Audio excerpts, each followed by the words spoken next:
Të nderuar teleshikues, rikthehemi sërish në këtë transmetim të drejt për drejt në radio televizionin Ora, ku ju uroj mirë mirëseardhjen zonjës Grida Duma, mirëmbrëma dhe faleminderit, ish deputete e Partisë Demokratike, dhe Sonila Meços nga shtëpia jonë të Temporas. Do të flasim një herë për reformën në drejtësi, pasi sot mbushen 3 vjet që kur reforma në drejtësi nisi të zbatohet edhe me bekimin e Shteteve të Bashkuara të Amerikës. Megjithatë, ka qenë një reformë vazhdimisht e sulmuar e anatemuar nga Partia Demokratike. Zonja Duma edhe sot ka patur deklarata nga Partia Demokratike, opozita thot reforma në drejtësi ka rënë, është një vegël në duart e Edi Ramës. Përse nuk e pranoni reformën në drejtësi, edhe pse e votuat atë, edhe pse u votua në mënyrë unanime? Pa dyshim që jemi në mbështetje të plotë reformës në drejtësi, jo më në mos pranim të saj, po nëse ka një forcë politike që i volitet, që i intereson, që është e interesuar në plan të parë për zbatimin real të reformës në drejtësi, është Partia Demokratike. Pa dyshim, sot, ndoshta në një rast unikal, sui generis, opozita shqiptare me Partinë Demokratike si forcë kryesore dhe në krye të opozitës shqiptare, ndodhet pa asnjë pushtet, pa asnjë imunitet. Besoj që nëse ka diçka që pa dyshime ka fituar Partia Demokratike, është kauza e moralit politik tashmë. Vërtetoj që me gjithë sakrificën e vetë, nga lënia e mandateve deri në zgjedhjet vendore, siç i quajti Rama, por që nuk ishin zgjedhjet për votime, normalisht vërtetoj që ndodhet sot në pozita që së pari frikë nga gjykimi nuk ka. Nuk ka frikë nga gjykimi popullor dhe jo më frikë nga gjykimi i institucioneve, të cilat është vërtetuar që përtej atyre që shkruhen në letër, kemi sot kandidatura dhe njerëz të emëruar tashmë në postet që zënë reformën në drejtësi, që sigurisht kanë anësi politike. Dhe kur ju a them këtë, ju a them duke u përmbajtur totalisht etikisht ndaj kujdo personalisht. A mund të përmendim emra të pafundëm, të cilët nuk kanë zbatuar as ligjin e reformës në drejtësi, po kanë zbatuar maliqin e ekzistencës së Ramës në influencën ndaj institucioneve të drejtësisë dhe atyre të reja? Keq më vjen, por jam e detyruar që për të përmend emra konkret për sa kohë që janë publik në profesionet tyre. Marrim rastin Dvorani, i cili në mënyrën më ekzemplare deklaroi që në dosjen e tij mungonin rastësisht 10 faqe të deklarimit pasurisë apo çdo gjë tjetër. Kur ka pasur individ që nuk kanë kaluar vetingun për qindra mijëra lekë të vjetra. Nuk kemi rastin e një... Rasti Dvorani, sipas jush, është një rast i standardit të dyfisht? Shkeljes pa diskutim, patjetër i standardit dyfisht. Po pa dyshim që ne nuk mund të çojmë sot pa komentuar dhe pa reaguar dhe pa denoncuar rastin e gjykimit të mandatit Durrësit, i cili mund të dhe mos gjykojë fare në fundit. Mjafton që farsa në drejtësi mos ishte e tillë, që do të thotë që gjykohet nga shkalla e parë nuk njihet mandati, gjykohet prapë nga shkalla e parë për t'u njohur mandati. Drejtësia njeh vetëm një eskalacion, që është hierarkia. Nëse shkalla e parë nuk t'jep drejtësi, ashtu siç mendon i gjykuari, shkohet tek shkalla e dytë. Si ka mundësi nuk ka ndodhur kurrë që shkalla e parë të hidhet poshtë nga shkalla e parë. Kaq e di çdo qytetar i cili ka vuajtur në dyert e drejtësisë shqiptare, padyshim që ka vuajtur shumica shqiptare. Zonja Duma, u bën ndryshime në gati 1/3 e kushtetutës për reformën në drejtësi. Si shpjegohet që këto ndryshime nuk ishin të mjaftueshme ose nuk kanë sjell atë rezultat që pritej?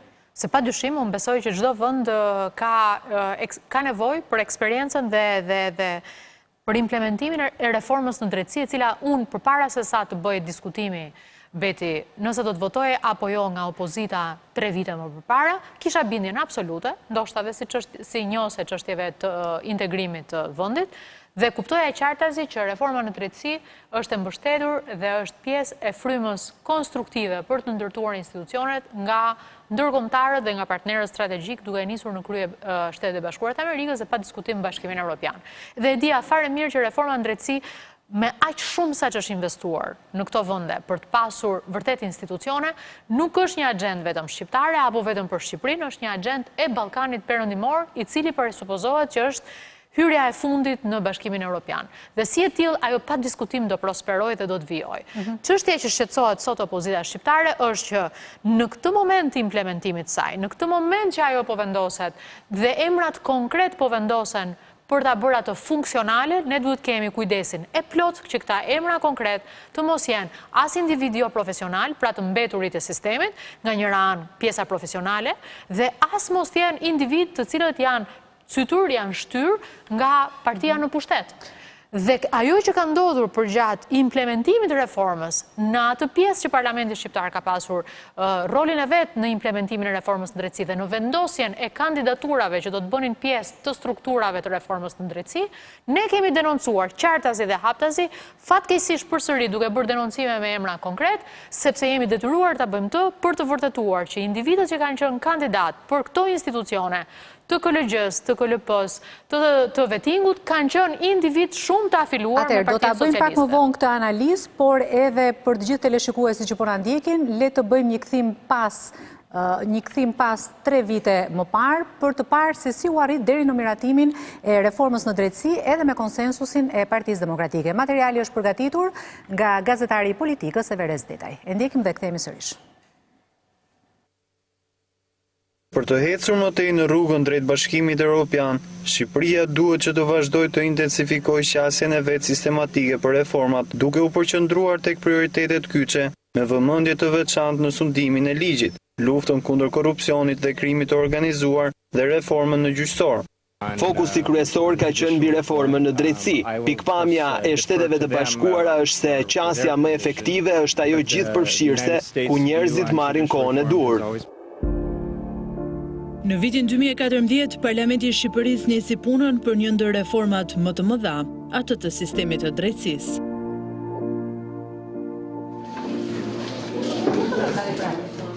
Në atë kohë, Parlamenti ngriti Komisionin Parlamentar për Reformën me numër të njëjtë antarë është mazhorancë opozit, por duke i dhënë kryetarit votë dyfisht me qëllim mos pengimin e punës.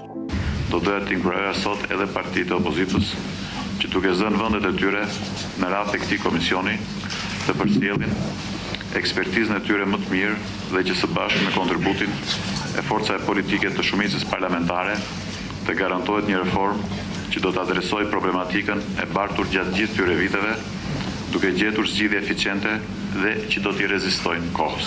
Pas diskutimeve që ka analizë e gjendjes sistemit drejtësisë do të prodhojë, Kuvendi i Shqipërisë do të ketë mundësinë që me kontributin dhe konsensin e gjithë partive politike të miratoj një dokument strategjik për reformën drejtësi, ku të arrihet dakordësia për objektivat afatshkurtër, afatmesëm dhe afatgjatë që duhen realizuar me mbështetjen sa më të gjerë politike dhe publike. Shpresoj dhe besoj se ky komision së bashku me kolegët opozitar, që shpresojmë gjithë që shumë shpejti të jenë pjesë e kuvendit, po edhe pjesë e këtij komisioni, ka për gjithë përgjegjësinë për të përmbushur më së miri këtë detyrë të caktuar nga Kuvendi i Shqipërisë, por natyrisht këtë përgjegjësi të madhe që ka përballë publikut dhe partnerëve ndërkombëtar. Komisioni i posaçëm parlamentar për reformën në sistemin e drejtësisë e nisi punën me hartimin e dokumentit analitik të sistemit të drejtësisë, i cili shërbeu si udhërfyes në procesin vijues për hartimin e një strategjie dhe plani veprimi për reformën. Reforma në drejtësi është një sfidë e përbashkët, ne duam të bëjmë atë bashkërisht. Reforma në drejtësi duhet bazohet sipas nesh në 2 shtylla kryesore. Reformimin e sistemit për të luftuar korrupsionin, i cili duhet bëhet përmes një procesi gjithëpërfshirës, në dialog transparent dhe me konsultim të gjitha palëve dhe me asistencën e institucioneve të specializuara europiane dhe euroatlantike. Pas analizës së sistemit, Komisioni Parlamentar hartoi dokumentin strategjik të reformës, ku bazuar në probleme u identifikuan ndërhyrjet e nevojshme kushtetuese dhe ligjore. Pas këtij procesi mbështetur fort nga misionet ndërkombëtare Obdat dhe Euralius, ligjvënësit shqiptar nisën punën për draftimin e ndryshimeve kushtetuese, por dhe ligjeve që do të bënin të zbatueshme drejtësinë e re. Nga viti 2014 deri në vitin 2016, kur reforma mori miratimin e Parlamentit Shqiptar, mazhoranca dhe opozita u fokusuan në një punë intensive për reformën e drejtësi, ku nuk munguan debate politike dhe përplasje të forta mes palëve. Opozita akuzonte mazhorancën se me këtë ligj po tenton kapjen e drejtësisë, ndërsa mazhoranca i përgjigje me akuzën se Partia Demokratike e sapo dal nga pushteti ka frikë nga drejtësia e re. Do të përjashtoj nga sistemi gjyqtarët që jetojnë skandalet e përgjimit, të çezit, të koncesioneve shëndetësi, do të përjashtoj nga sistemi prokurorët që vënë para përgjegjësisë zyrtarët e tij të korruptuar apo ndjekin lidhjet kriminale të kësaj qeverie.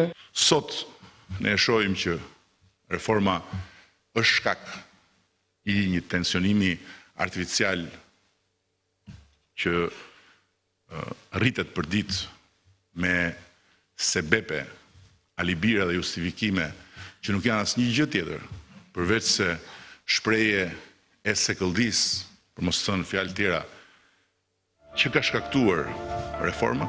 Shpesh në debat u përfshin edhe ndërkombëtarët, ndërsa edhe pse reforma kishte ekspertizë të huaj, shpesh si arbitër dhe orientues në rrugën e kësaj reforme u përdor Komisioni i Venecias. Për 2 vite palët u përfshin me një punë intensive për reformën, por konsensusi për një produkt të përbashkët dukej larg.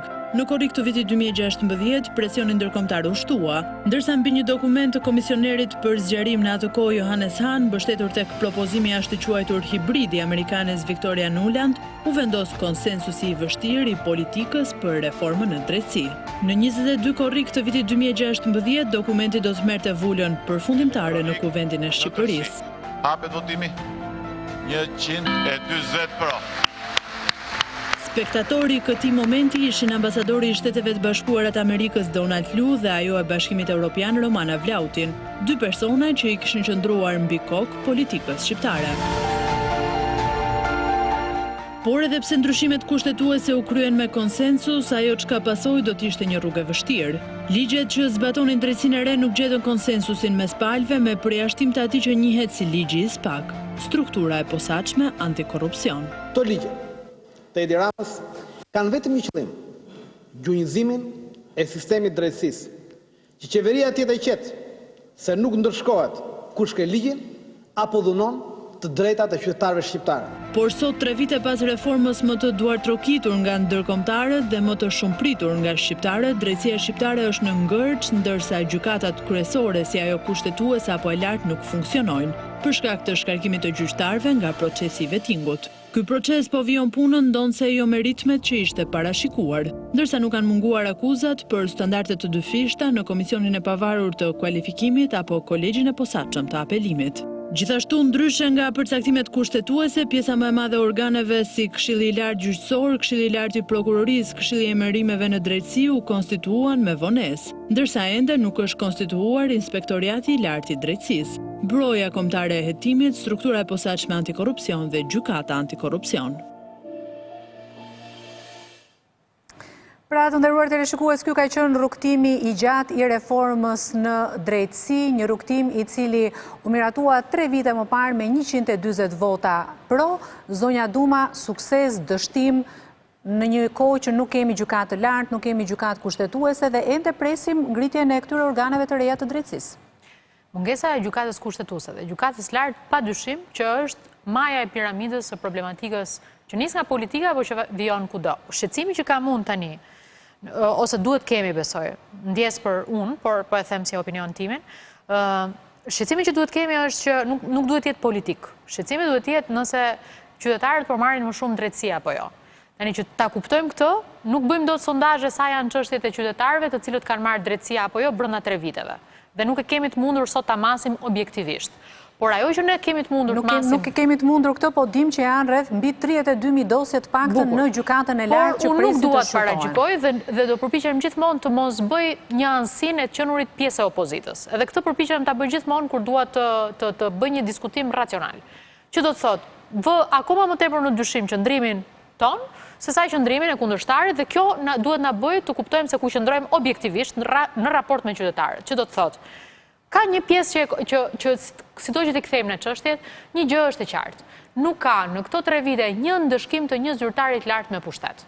Se në qoftë se do të kishte një funksionim minimal të reformës në drejtësi, ajo fillon nga ata që kanë pushtet. A nuk do të fillojnë ndëshkimi i zyrtarëve të lartë të korruptuar për shembull me krijimin e SPAK-ut tani pas 2 muajsh? Tani gjithsesi, një gjë është e qartë. Dosja 339 ka kaluar afatet ligjore. Pse? Një gjë është e qartë, që prokurorët që trajtonin çështjen Tahiri, e cila vazhdon të gjykohet, janë lëvizur nga dosjet e tyre dhe janë çuar në rrethe më të largëta. Pse? Një gjë është e qartë, që kanë kaluar vettingun çuditërisht përsëri njerëz të cilët janë të afiluar me PS-n. Të gjitha këto rastësitë që kanë rastësi, apo që kanë gabime minore të sistemit. Një gjë është e qartë, që në momentin që, shikoni, në 2013 kur Rama ka ardhur në pushtet, arrinte deri aty sa shkruante në faqen e tij në Facebook të dënohet ministri i mbrojtjes, që ishte skandaloze. Një kryeministër nuk mund thotë të dënohet. dilte në zgjedhjet e 2015-s, fliste për Elvis Roshin që është i pastër, dhe pastaj gjykata në moment të parë e nxirrte të pastër. Pra, kaq vite ka jetë njeriu? 3 vite ka reforma në drejtësi. Dhe unë shikoj sot që në progres raportin e fundit nga Komisioni Evropian, megjithëse ne nuk e lexojmë rresht për rresht si duhet, ne duhet lexojmë produktin final. Kush është produkti final? Mos hapja e negociatave të Shqipërisë, e cila nuk ka as një vit që opozita është në rrugë, as 2 vjet, ka 6 vite që nuk hapen negociatat. Dhe reforma në drejtësi është e shënuar me të zezë. Ka nisur procesi formal i reformës në drejtësi, por është ende herët të flasim për performancën e saj, thot Komisioni Evropian. Kjo mua më tregon gjithçka. Sigurisht unë e di se si shkruajnë progres raportet, të cilët kanë një tendencë edhe më pozitive ndaj qeverisë për ta shtyrë atë të bëjë më mirë, se qeveria është ajo që duhet shtyrë, pa dyshim. Dhe kur brenda një progres raporti që ka një tendencë pozitive, kur kemi pasur një po themi drejtueset Komisionit Evropian apo të Bashkimit Evropian, e cila ishte shumë propozitive, si ka qenë flautim me qeverinë, dhe ne sërish nuk arrinim dot të hapnim negociatat, pra qeveria Rama unë dëshkua me hapjen e negociatave dhe mos hapjen e tyre. Pra, është e qartë që ka vetëm një problem. Ne s'kemi probleme me fqinjët. Ne nuk kemi probleme të emrit. Ne nuk kemi asnjë problem të natyrës politike reale. Gjithçka që ndodh në Shqipëri është problem brenda Shqipërisë. Dy ishin problemet. Reforma në drejtësi dhe mos ndëshkimi i krimit organizuar, i cili arriti që të shkonte deri në portat e Hollandës dhe sot ne të diskutohemi për regjimin e vizave. Pse? Sepse porta ndalse e krimit organizuar, e cila në mediat holandeze shkruhet po blen bulevardin Amsterdamit krimi organizuar me kokë shqiptare, është hallka e drejtësisë. Këtu fillon dhe këtu mbaron nëse ne do t'i ndalojmë dhe do japim... Rezultoja jo dhe një histori disi e hiperbolizuar, aq më tepër pastaj që Komisioni Evropian nuk e mori parasysh kërkesën e Holandës për diskutim që Komisioni Evropian ishte edhe një çështje që u politizua për politikën e brendshme të Holandës. Jo, Peti, më lejo të them... Pa diskutim që Komisioni Evropian nuk e merë vendimin me 1 apo 2 vende që kanë shqetësime. Do ta marrë vendimin me një majorancë. Aq më tepër në këto momente në cilën Europa ka nevojë për një popull si Shqipëria. Jo ka nevojë, por sigurisht do të motivojë një popull si Shqipëria i cili është pro-europian. Mbani parasysh që në Ballkanin Perëndimor shqiptarët 82% besojnë tek fryma e Europës Bashkuar dhe nuk janë kështu vendet e tjera. Dhe padyshim, ndoshta klasa politike e korruptuar në Shqipëri duhet ndëshkuar, por populli shqiptar dhe Bashkimi Evropian këtë e di, duhet motivuar me besimin që ka.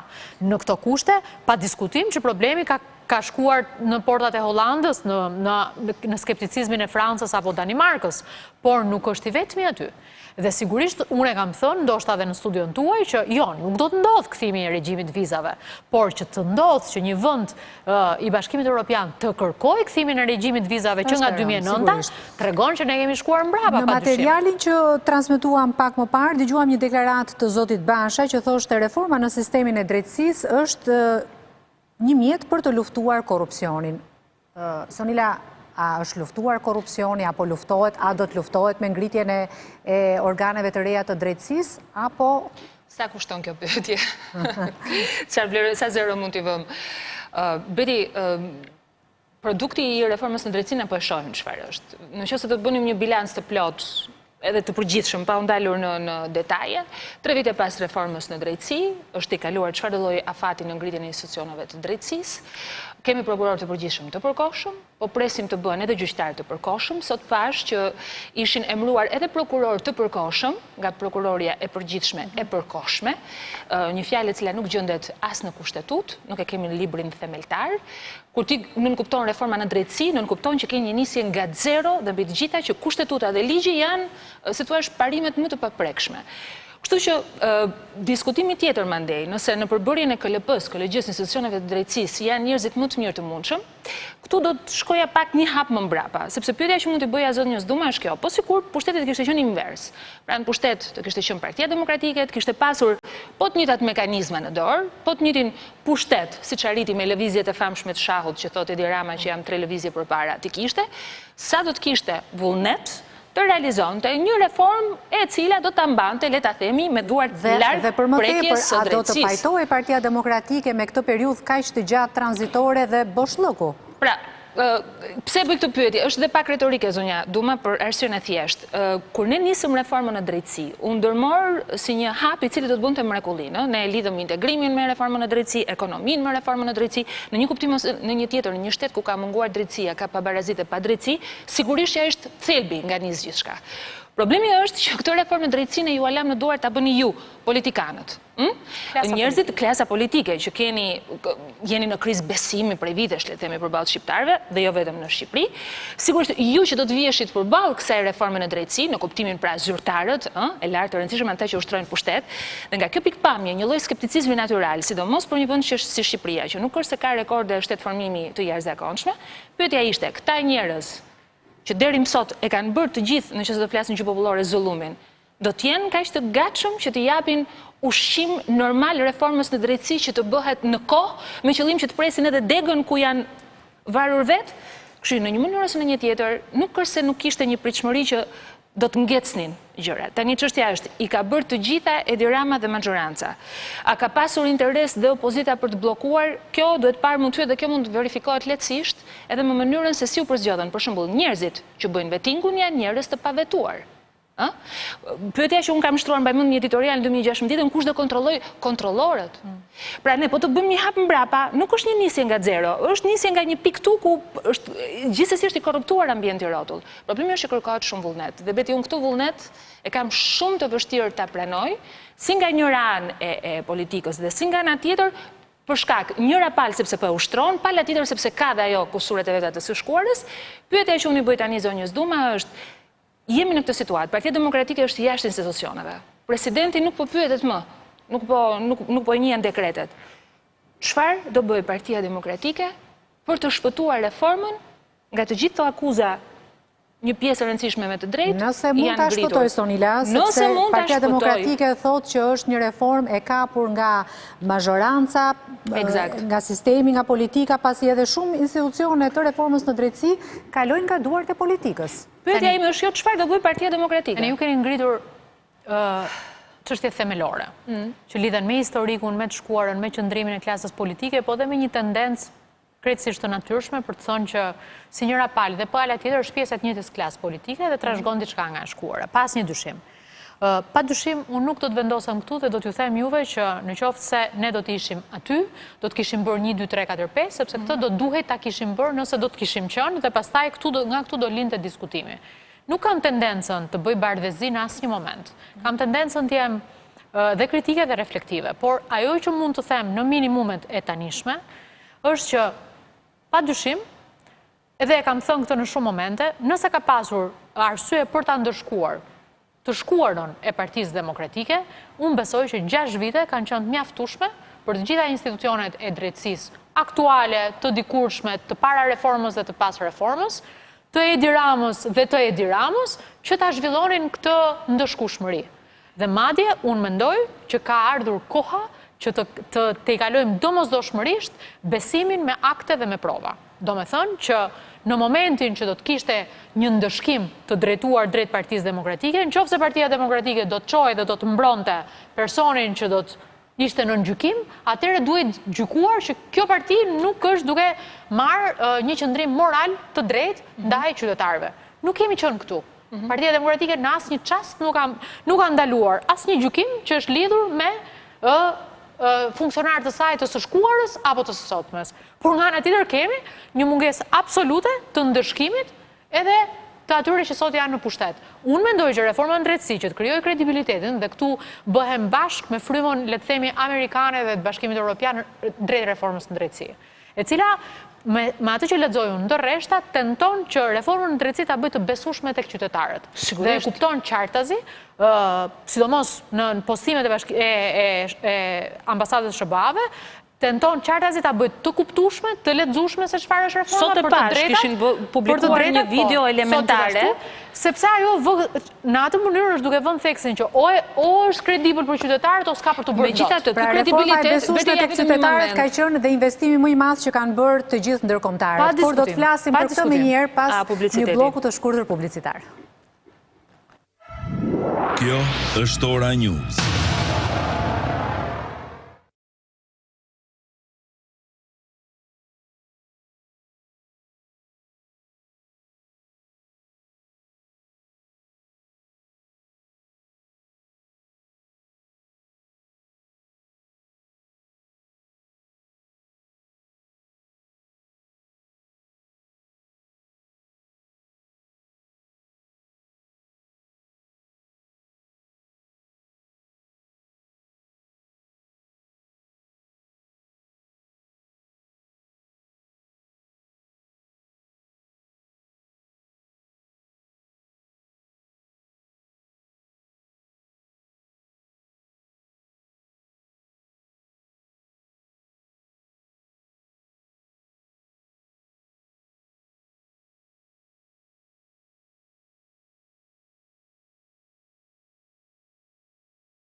Kemi rikthyer sërish në këtë transmetim të drejt për drejt në radio televizionin Ora, ku po flasim për reformën në drejtësi, një nga investimet më të mëdha ndërkombëtare në Shqipëri, një investim edhe financiar dhe për të cilin natyrisht ndërkombëtarët nuk do të dëshironin dështimin e kësaj reforme. Por nga ana tjetër, Partia Demokratike ka tërhequr vëmendjen dhe ka deklaruar Zoti Basha vetë se pas 3 vitesh nga miratimi i reformës ende nuk ka zyrtar të dënuar apo të hetuar. Struktura e SPAK-ut ka qenë një nga ligjet e vetme që ka miratuar 3 vjet më parë Partia Demokratike. Mendoni që me ngritjen e SPAK-ut do të ketë një lëvizje apo do ta bëni paralelisht ju me atë që është quajtur, e keni quajtur një lloj reforme në drejtësi? Pra, po përpiqeni të ngrini një shtet paralel brenda shtetit? Jo, ne përpiqemi të monitorojmë dhe të vazhdojmë të monitorojmë. Nuk kemi fare të kënaqur që vërtetohen plotësisht denoncimet që kemi bërë, edhe para lajmërimet që kemi bërë. Padyshim që roli i opozitës ky është një qeveri hije. Në kohën që qeveriset, opozita është një qeveri hije. Po si do të jetoni këta zyrtarë të korruptuar? Si do ta dubloni SPAK-un për shembull? Çfarë mekanizmash do të ngrini? Padyshim unë besoj që mbledhja institucionale të dhënave, padyshim që është një pjesë e ushtrimit të një lloj imponimi dhe force që gjërat të parandalohen sa do të mundet, sepse kushdo që e di që nëse ekzistojnë dokumentacion që provojnë mos përshtatshmërinë e dikujt në një post caktuar, edhe ai vetë, ju e dini shumë mirë, për shembull, procesi i vettingut në fillesat e gjyqtarët u proklamua si një gjë shumë e suksesshme në një kohë që në 2-3 muajt e parë, unë e kujtoj fare mirë, kam qenë në komisionet e integrimit për çështjet e reformës në drejtësi dhe kishte mbi 17 zyrtarë të drejtësisë, të cilët kishin vetë hequr dorë, sepse e kuptonin qartazi që po shikonin kriteret, nuk i përmbushin ato kriteret dhe iknin vetë. Çka do të thotë që ky proces është i shumë fisht. Padyshim që është një proces që kërkon dhe vetëdijsim dhe ka vetëdijsim nga profesionistë në drejtësi, por padyshim që opozita ka bërë pjesën e vet për të ushtruar presion në mënyrë që kushdo që mendon që do të mund kaloj filtrat përjetësisht, kjo përjetësisht është e pamundur. Denoncimi publik nuk është gjë e mirë, por ju keni parë që emisionet investigative kanë qenë më efektive se sa kanë qenë institucionet e hetimit zyrtare. Po, është një gjë ta bëjnë gazetarët dhe është një gjë pastaj që ta denoncojë opozita. Paralelizëm, pikërisht sepse kur e denoncon opozita, rrjeta vazhdon ashtu dhe pastaj kemi pasur efekt. Pa diskutim që kemi pasur efekt. Çfarë është kjo paketë antikorrupsion që propozon zoti Basha?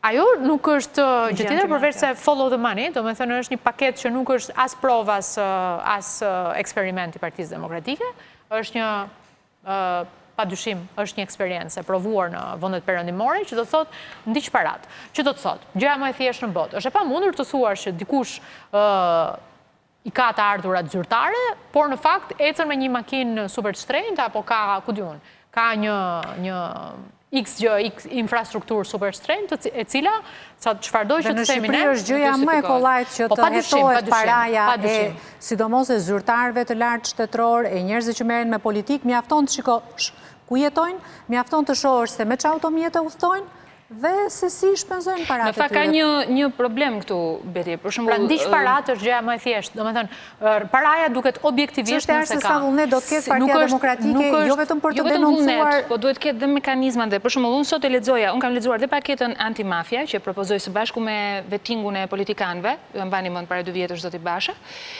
Edhe paketën e sotme, cila është e përgjithshme, akoma nuk është edhe e juar, aty ka nevojë të jepen element, sepse njerëzit më shumë se sa nevoja për të dëgjuar për ndëshkime, ka nevojë që edhe të vjen emrat e duhur, pra të flitet me emra konkret, të jepet mekanizma se si shpëtohet, si parandalohet dhe në të ardhmen nuk përsëritet. Sepse të ndëshkim. Ne kemi dëgjuar Edi Rama në 2013, të erdhi me idenë do bënte namin e zi me 21 janarin dhe nuk kemi asgjë, do bënte namin e zi me Gërdecin dhe nuk kemi asgjë. Do të shonte përpara drejtësisë të gjithë ata që kishin abuzuar me kontratat koncesionare kështu me radhë, çfarë u prodhua, vetëm gjyqi arbitrazhi më the tash. Problemi qëndron në faktin, Partia Demokratike sot, pyetja që kemi ne gazetarët është, do të flas me emra të përveçëm e para njëherë për të zhbërë krizën e besimit që ekziston në faktin që kjo klasë prej 2% shqiptarësh kaq të pasuruar, kaq përfitues të tenderave dhe të paras publike e kanë bërë dje kur në pushtet ishte Partia Demokratike, e bëjnë sot kur është Partia Socialiste dhe duket sikur janë qeveria e vërtet e këtij vendi. Pra, të kuptojmë si do të ndahet, si do të arrijë me çfarë vullneti, mekanizmi, mënyrash do të arrijë Partia Demokratike të bëjë shqiptarët besojnë që nuk do të jenë më këta 2% që do të qeverisë. Sigurisht do të jetë gara, konkurrimi, ligji, mos ta shpërqendrojmë vëmendjen sepse më intereson shumë të di se si do ta bëj hetimin, si do të ndjek parat. Se ideja është jam interesuar të di, Partia Demokratike do të ndjek vetëm parat e mazhorancës, po të atyre zyrtarëve të vet. Mua nuk më intereson çështja vetëm e zyrtarëve, ose zyrtarët duhet ketë një hetim gjithëpërfshirës, aq më tepër që Partia Demokratike ka lançuar edhe nismën për veting brenda të gjithë strukturave të saj, që do të shikojë integritetin dhe hetimi i zyrtarëve ka një problem shumë të madh. E njerëzve të saj pasurin. Atëherë, ne nuk kemi një ligj për përgjegjësinë materiale, që do të thotë zyrtari që e ka bërë krimin, zyrtari që e ka bërë skandalin, ai duhet të dënohet. Përgjegjësia është kolektive. Sot i ketë pamundur edhe kryeministrin e vendit, megjithëse ka dalë në vetë parë për të bërë akuza, cilat më mbrapa edhe gjykatat ndërkombëtare kanë vërtetuar se kanë qenë dëm jo kolateral, po i drejt për drejt i shkaktuar nga kryeministri, përgjegjësinë e mban kolektive. Domethënë nuk është puna e zyrtarit. Nesër mund të vijë Partia Demokratike në pushtet si Partia Socialiste me ligje speciale, me VKM-ra, siç e kanë bërë se kështu po merren të tëra, me ligje të tjerë e merr dhe është në rregull zyrtari dhe me ligjin. S'kesh aty dënoshti. Vazhdon ai 2% që i s'po i vë emrin oligarkëve, po atyre që fusin duart në paratë të publikut vazhdon t'i marrë. Pra, si do ta bëj Partia Demokratike, këtë gjë më intereson, jo çështja e ndëshkimit të atij zyrtari. Si ta bëj këtë mekanizëm. Së pari, unë besoj që aktualisht, megjithëse Shqipëria është një vend i vogël, është një treg shumë i vogël ekonomik, dhe padyshim që të emrosh oligarkët, siç Partia Demokratike ka bërë me platformën e vet për rimëkëmbjen e ekonomisë, nuk është një gjë e thjeshtë, edhe nga pikpamja elektorale. Se në fund fare, nëse ne flasim për një treg i cili nuk superon 2 milion konsumator, nuk është më shumë se sa 2 milion konsumator, të godasësh 5 apo 6 kompanitë e mëdha që përfaqësojnë vende pune, interesa e tjerë, që do të thotë që ke marrë përsipër një sakrificë të madhe ndaj situatës tënde elektorale, pas një dyshim. Dhe besoj që këtë e ka bërë me emra konkret, deri aty sa që ndaloi dhe sot është ndaluar vijimi unazës re, dhe ju e dini këtë. Unë besoj që Partia Demokratike, edhe me faktin që kur u hapën kartat dhe në listën e parlamentarëve të opozitës nuk u gjet askush me rekorde kriminale, por procesi dekriminalizimit skarcoi gati 17 veta nga pozita, tregon qartazi që përsëri këtu kemi pasur vullnet pra. Ne padyshim le të ndajmë të mirën nga e keqja tek opozita në mënyrën më objektive të mundshme.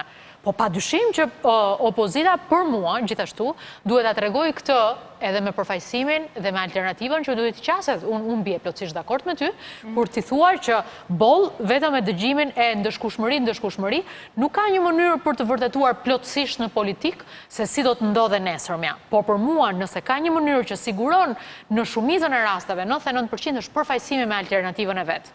Për dhe alternativa e vet janë njerëzit që do të vendosë Partia Demokratike në ballë të qeverisës vet si njerëz të cilët nuk kanë lidhje me mëkate të korrupsionit, nuk kanë lidhje me sigurisht me një mendësi të përfitimit e tjerë. Kjo është një gjë kulturës dhe kulturës politike dhe kulturës që po ndjek opozita pas votimeve të 30 qershorit dhe besoj që drejt kësaj duhet shkojë dhe do duhet patjetër të shkojë të gjatë të protestave. Ndërkohë, çfarë duhet tjetër të bëjë Partia Demokratike për largimin e kryeministrit Rama? Partia Demokratike duket sikur jeni në një udhkryq tani. Partia Demokratike unë besoj që ka bërë një shkallë të parë jo pak, domethënë atë që quhet bazament. Bazamentin e rëndësishëm e ka hedhur, po padyshim unë nuk kam asnjë dyshim tashmë që qytetarët çështjen e qeverisës Rama e quajnë të shkuar dhe janë duke jetuar të mpirë në të shkuarën, çfarë do ndodh. Dhe të gjithë kanë syt minut pas minuti se çfarë do bëj opozita, e cila ashtu siç unë nisa këtë diskutim në mënyrë të paprecedent ka bërë sakrifica të tipit apolitik që janë gati sui generis. Domethënë të momenteve të para, të aksiomave të para. Që do të thotë, nga djegja e mandateve deri te 30 qershori, unë besoj që opozita shqiptare ka surprizuar së tepërmi. Dhe nga ky moment e tutje, përveç denoncimit dhe padyshim elementëve ndëshkimor të cilat janë në platformën ekonomike, se si do të ndërtohen hapat institucional për zyrat përkatëse që do ndjekin parat dhe se si mund të ndiqen parat dhe se si mund të luftohet evazioni fiskal tek të mëdhenjtë e tjerë, vetingu brenda vetes është një element për t'i dhënë kredibilitetin e vet Pa dyshim, unë nuk di a ka një proces në këtë botë që është perfekt, por besoj që nga momenti i parë që s'kemi pasur njerëz me rekorde kriminale, deri tek momenti aktual që themi vetingu brenda vetes, deri te propozimi i vetingut në politik, besoj që e kemi dhënë kredibilitetin që do përfaqësohemi nga njerëz që nuk janë të lidhur me krimin. Këto janë nismat që ka marrë Partia Demokratike nga brenda. Nga ana tjetër, unë ju them që pritet nga Partia Demokratike alternativa dhe qeverisë e saj, e cila duhet të mbizotrojë tani përkundrejt asaj që është denoncimi, dhe pa dyshim, ne jemi sot, besoj, në mënyrë të njëtrajtshme, jemi duke ndjekur çështjen e teatrit, dhe çështja e teatrit është një provë e jashtëzakonshme e momentumit ndërgjegjësues të forcës opozitës dhe forcës së shpirtit qytetar. Dhe besoj që sot opozita shqiptare duhet thrasë më shumë se sa kurrë në mbrojtje të shpirtit të historisë dhe kulturës shqiptare, që ajo godin, e cila nuk konceptohet thjeshtësisht si një godin e vjetër, por si një godin e vjetërsisë historike dhe kulturore, duhet mbrojtur duke thirrur njerëzit, dhe duke thirrur njerëzit në fakt mbrojtje të saj. Lubonja sot hodhi një tezë shumë interesante, tha ndoshta opozita duhet kalojë tani nga faza Ramaik, sepse sado që thatë Rama i mori të tëra gradualisht, në shteti jemi ne, dhe duke u referuar eksaktësisht asaj që është duke ndodhur me teatrin dhe afrimin të njerëzve. Sot zonja Duma kur po vija, më çuan edhe një publikim të studentëve, të cilët kanë treguar tashmë edhe me miratimin e tarifave të reja për vitin 2019-2020, përgjysmimi i tarifave ka ndodhur vetëm për vitin akademik që ndodhi, pra protesta e studentëve ka arritur një sukses të pjesëshëm deri për këtë vit akademik, duke filluar nga tetori, përsëri tarifat do të rikthehen aty ku ishin. Dhe studentët kanë njoftuar tarifat rikthehen aty ku ishin, me siguri që do të rikthehen edhe protestat e studentëve. Megjithatë, për të mos u larguar zhvillimeve politike dhe asaj se çfarë duhet bëj Partia Demokratike në vazhdim, do të kemi një lidhje Skype edhe me profesor Shenasi Ramën. Profesor Rama, mirëmbrëma. Mirëmbrëma dhe ju. Faleminderit që jeni në këtë lidhje të drejt për drejt nga Shtetet e Bashkuara të Amerikës. Zonja Duma po fliste për mënyrën se si është riorganizuar Partia Demokratike pas votimeve të 30 qershorit, por natyrisht kjo është një analizë që e sheh situatën nga brenda, ju nga jashtë si e shihni. A duhet ketë një reflektim Partia Demokratike për vendimet e marra, që nga bojkoti i parlamentit deri ke bojkoti i zgjedhjeve, ke protestat dhe mënyra se si do të shkohet deri në shtator kur do të nisë edhe sesioni i ri parlamentar? Absolutisht, Partia Demokratike ka marrë një rol që nuk i takon. Mas 8 viteve që ishte në pushtet, masi e la ekonominë i gjendje katastrofale, masi ishte një ndër faktorët kryesor që çoi në rritjen e koncesioneve, në hapjen e themi e burimeve ekonomike në shërbim të oligarkisë, mbasi mbizotroi një sistem tërësisht të korruptuar, tashmë Partia Demokratike sërish po kërkon të riciklojë të njëjtit njerëz, të njëjtin agjent dhe të njëjtit vlera. Edhe kjo nuk është një shenjë e cila na tregon se Partia Demokratike do të jetë aftë dhe në gjendje që të përballojë të marrë përsipër detyrën shumë të rëndë të opozitës në Shqipëri. Tash Partia Demokratike drejtohet nga një klik, nga një grup prim shumë i vogël njerëzish, të cilët janë pjesë e këtyre oligarkëve, kanë përfituar nga burimet e shtetit, shumë nga deputetët e saj janë tërësisht korruptuar, janë, ta them, edhe pjesë e strukturës së vjetër kriminale, por nga ana tjetër janë edhe bashkëpunëtor të hapur të qeverisë Edi Ramës. Në një farë mënyrë, pavarësisht thënieve të saj sot, zonjës Duma, për cilën veçanërisht duhet njeriu të rryjë respekt për themi propozicionin e saj sot, e vërteta është që Partia Demokratike është një parti në shërbim të njëjtëve oligarkë, është pjesë e të njëjtës strukturë. Ilir Meta, Edi Rama, Lulzim Pasha, Sali Berisha dhe gjithë tjerët janë bashkë në përpjekje për të shkatërruar, për të dënuar e për të sakruar ekonominë edhe shtetin shqiptar. Besoj që zonja Duma do t'ju përgjigjet, ndoshta nuk është dakord me këtë që t'i fusim të gjithë në një thes. O të përdorim një shprehje popullore. Unë të doja gjithkohën e mundshme për të argumentuar, nëse më lejon, zoti Rama, do doja gjithkohën e mundshme për të argumentuar për çdo gjë, prot dhe kundrat konkretisht. Nuk e kemi këtë kohë, jam e bindur që ka aftësinë intelektuale dhe informacionin për ta bërë, dhe pas kësaj ne ndoshta është një shprehje në anglisht, let's speak after we have spoken. Le të flasim pasi kemi folur, që do të thotë të bëhemi një hap më përpara se Shqipëria po e pret këtë argumentativ dhe racional, sepse boll kemi qenë emocional dhe militantist. Këtë nuk ju a them zotit, zotris parafolës, ja them kujdo, ndoshta ju a them dhe vetës time me reflektim. Prandaj ma mirë kuptoni si qëndrim. Sa i përket koncensioneve, se pjesa pastaj a i shërbim njëtve oligarka, po jo, ka emra konkret, ka kontrata konkrete. Ka emra konkret kur Partia Demokratike i denoncon dhe ne e kemi bërë, dhe ka kontrata konkrete me cilat ne duhet bëjmë krahasimin. Periuda e qeverisjes së PD-s me gjithë mëkatet dhe gabimet e saj dhe periuda e sotme. Kemi borxhin publik, është së paku i me 5 apo 6% më i lartë. Kemi kontratat koncesionare. Nuk është absolutisht e gabuar që një qeverisje e vogël, se në kohën e qeverisjes PD-s ishte parimi qeverisje sa më e vogël, pra kostot e qeverisje sa më të vogla dhe liberalizim sa më i madh i tregut. Është normale e një qeverisje të djathtë. Dhe koncesionet janë normale për sa kohë që eficienca atyre është më e lartë se sa po ta bënte shteti. Por kur në sektorin publik, kur në shëndetësi, kur në arsim, kur në TVSH, në sistemin e fiskut. Kjo ishte në hidrocentrale dhe mos harrojmë që Shqipëria vinte nga një terr i errësirës energjetike dhe arritëm në një pikë në të cilën jepeshin burimet me koncesion me konkurrencë. Ky është themeli. Në që unë kam shkruar sot një status për sa i përket e ofertës së pakërkuar. Unë sot kam folur për rrugën Milot Baldren, një rrugë e cila me kostot është pjesë e rrugës Adriatiko-Joniane, me kostot e Bashkimit Evropian do t'ishte 1.2 milion euro për kilometër, me kostot e PPP-s shqiptare, qeverisë Rama, del 13.3, në qoftë se do t'i bëjmë ato pjesëtime me kontratën konkrete. Pra 14 fish më shumë. Por jo vetëm kaq, nuk ka hyrë as në konkurrencë. Është një koncesion që s'ka hyrë as në konkurrencë. Është një kompani e cila gjithsej ka 15 apo 16 milion euro xhiro, që fiton një rrugë që është mbi 256 milion euro ndërtim dhe punime. Jemi në kushte konkrete, faktike, me të cilat duhet veprojmë. Në qoftë se ka, ju a them përsëri, nëse ka raste ndëshkimore të ex-qeverisjes, pa dyshim duhet i bëj, por ama mban përgjegjësi që si kanë të shkuar?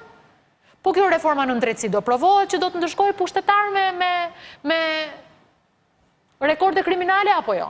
Do të vazhdojmë të flasim për 339-ën e cila po i mbarojnë afatet dhe nuk do trajtohet më?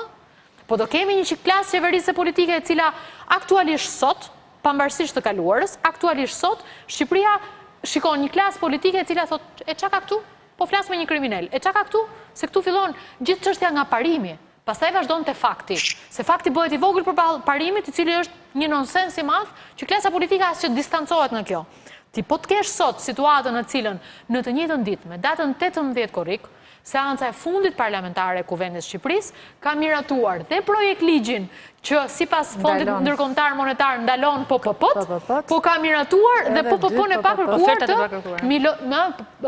Orikum Dukat dhe Milot Baldren. Dhe Milot Baldren. Pra, jemi këtu në kushtet e një farse totale dhe një dëmje ekonomik shumë fisht, nga ana tjetër, pa diskutim, që koncesionet në kohën e Partisë Demokratike mund të rihetohen, mund të rishqyrtohen, mund të hapen kontrata atje, është në drejtën e çdo lloj qeverisje që të hap kontratat që ka aty. Nga ana tjetër dhe ju keni deklaruar se do t'i zhbëni PPP-t kur të vini në pushtet, gjë që është shumë e vështirë sepse do ketë një kosto të madhe financiare. Ka hequr dorë po doja nga zhbërja, me çka lexuar. Por problemi është që, po, riparja e tyre, kushteve të kontratës, nëse është zhbërja është kosto për shqiptarët, është arbitrazh, ne dimë se çfarë ka ndodhur. Riparja e tyre dhe kushtet e kontratës do jenë pjesë e asaj që është ndiq parat, nëse atje kemi pasur atë që është parë qartazi, rritje fiktive të kostove të punimeve, që është një nga gjërat që është krejtësisht normale. Profesor Shinasi Rama, sepse ndaluam tek koncesionet dhe tek PPP-t, megjithatë, ajo që besoj bini dakord me zonjën Duma është çështja e reformës në drejtësi dhe fakti që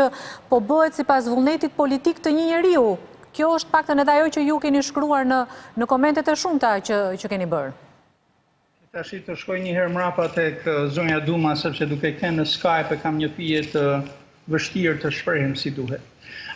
Koncesioni më arrogant që ka ndodhur në Shqipëri është shitja armatimeve të shtetit shqiptar, të cilat 2 miliardë u shiten gjatë periudhës që ishte kryeminist zoti Sali Berisha. Edhe në këtë koncesion, në këtë pakt të përbashkët, në të cilin vegla kryesore ishte Fatmir Mediu, ishin pjesë Fari Balliku, Edi Rama, Sali Berisha nëpërmjet të birit edhe gjithë tjerët. Prandaj në Shqipëri, kur ne flasim për koncesion edhe krim, duhet majmë parasysh faktin që të gjithë këto mund të mos jenë në një thes, po janë të gjithë në thas të ndryshëm që i mbanë në njëjta dorë. Tashti, në lidhje me çfarë propozon Partia Demokratike e rriti ekonominë artificialisht, edhe duke rrit ekonominë artificialisht, ja lejoi vetes të marrë gjatë 8 viteve që ishte në pushtet 3 miliard dollar më tepër borxh, të ila buxhetit të shtetit një vrim prej 750 milion eurosh, e çoi ekonominë në shkatërrim të plot, edhe oligarkët që mritin këmbë që nga Rezar Taçi dhe të tjerët u zhdukën nga loja ose u kthyen menjëherë në radhët e Partisë Socialiste. Që Partia Demokratike sot të ketë të drejtën morale të flasë për ekonominë, për të bërit opozitë, për reformën drejtësi e tjera, duhet ja prova që ka dënuar krimin mbrënda vetvetes. Nuk mundesh me pasti një parti në opozit në cilën një njeri i cili s'ka punu as një ditë përveç se si kamarierë dhe si përkthyes, ka një ashensor të vetin privat edhe sot thotë se do të luftoj korrupsionin. Nuk mund të kesh një parti në opozit e cila pretendon të bëjë reformën drejtësi, kur të gjithë pjesëtarët e saj janë tërësisht të korruptuar, të implikuar në krimin ekonomik, në krimin politik, në zhvatjen e shtetit, edhe janë në thesin e krimit të organizuar. Tashti, që të shkoj tek pika të cilën e ngritet ju. Edi Rama, Lulzim Basha, Ilir Meta, Sali Berisha, të gjithë janë pjesë e një strukture të oligarkisë e të Parisë së Tiranës, të cilët nuk e të reformën drejtësi. Në mënyrën se si është organizuar, edhe unë e shoh këtë reformë drejtësi si të mangët. Arsyeja pse është e mangët është fakti sepse të huaj, duke mos tregu respekt për traditat, për vlerat, për individualitetin, për sovranitetin, për nderin, për dinjitetin ton, po na imponoi një strukturë koloniale në cilën administratorët e huaj do të vendosin përmi fatin ton. Edhe kjo vendosje do të jetë e tillë sepse do të kërkojnë duke imponuar një strukturë që të njeh krimin ekonomik e tjera. Paria e Tiranës, jo vetëm Edi Rama, i cili është padyshim faktori kryesor, sepse po kërkon të luajë me 3-4 porta, por edhe partneri i tij i ngushtë, i cili është krijesë të njëjtës strukturë, Lulzim Basha, edhe guerrilla si i vetë shpallur Ilir Meta, edhe të gjithë këto që janë aventurierët e tranzicionit, nuk kanë asnjë interes që kjo reformë drejtësi të bëhet si duhet edhe të mbërrijë qëllimet që duhet. Pra, kjo reformë drejtësi kundërshtohet nga gjithë. Të gjithë po e njekin edhe po trajtojnë këtë reformë drejtësi si një agresion të hapur ndaj Parisë së Tiranës. Secili nga ato po mundohet dhe përpiqet të bëjë rolin e vet. Lulzim Basha, Ilir Meta, Sali Berisha dhe Edi Rama.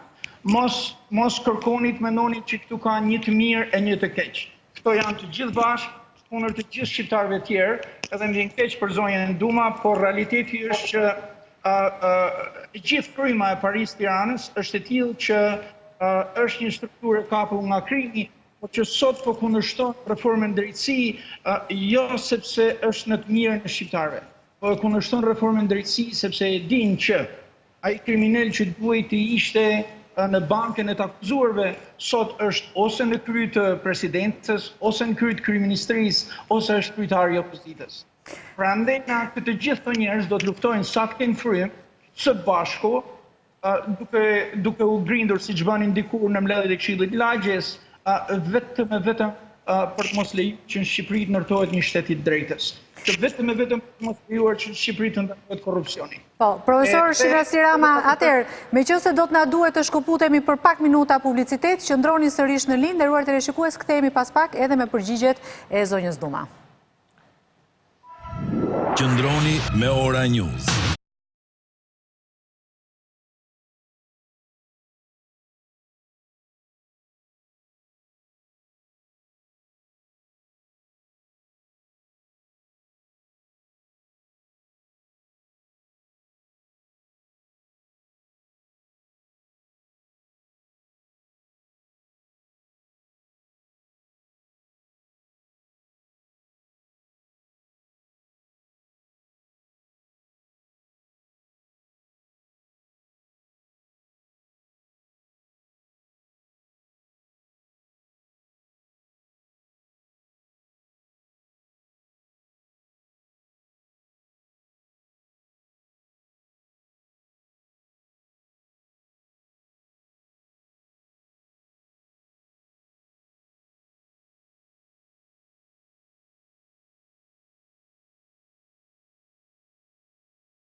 Ora News.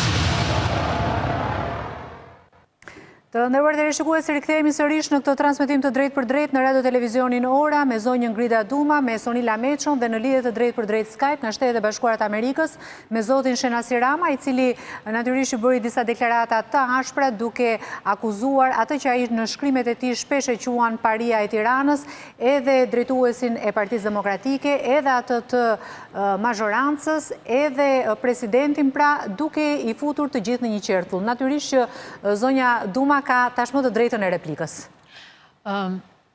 Jo rrallë, jam ndodhur në studio televizive dhe kanë folur, debatuar fort me emra konkret, me raste konkrete e tjerë. Dhe mund vjojmë të bëjmë këtë, por unë nuk besoj që do ndryshojmë gjë duke vjuar të bëjmë këtë.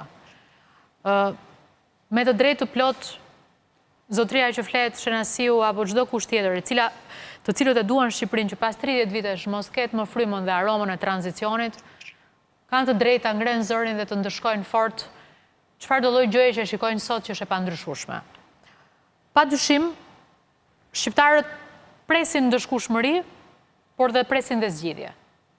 Unë besoj që një gjë duhet ta pranojmë normalisht. Nga klasa politike do vi zgjidhja prapë. Nuk e ndryshojmë dot, ky është fakt.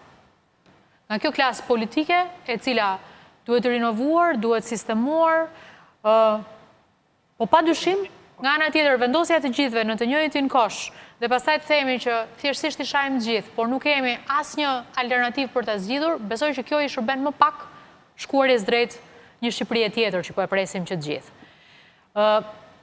Sot është Edi Rama kryeministër i vendit prej 6 vitesh. Pa diskutim nuk ka askush, madje dhe Shenasiu e vendosi në të njëjtin pozitë, pavarësisht mënyrës se si qëndron ai ndaj opozitës.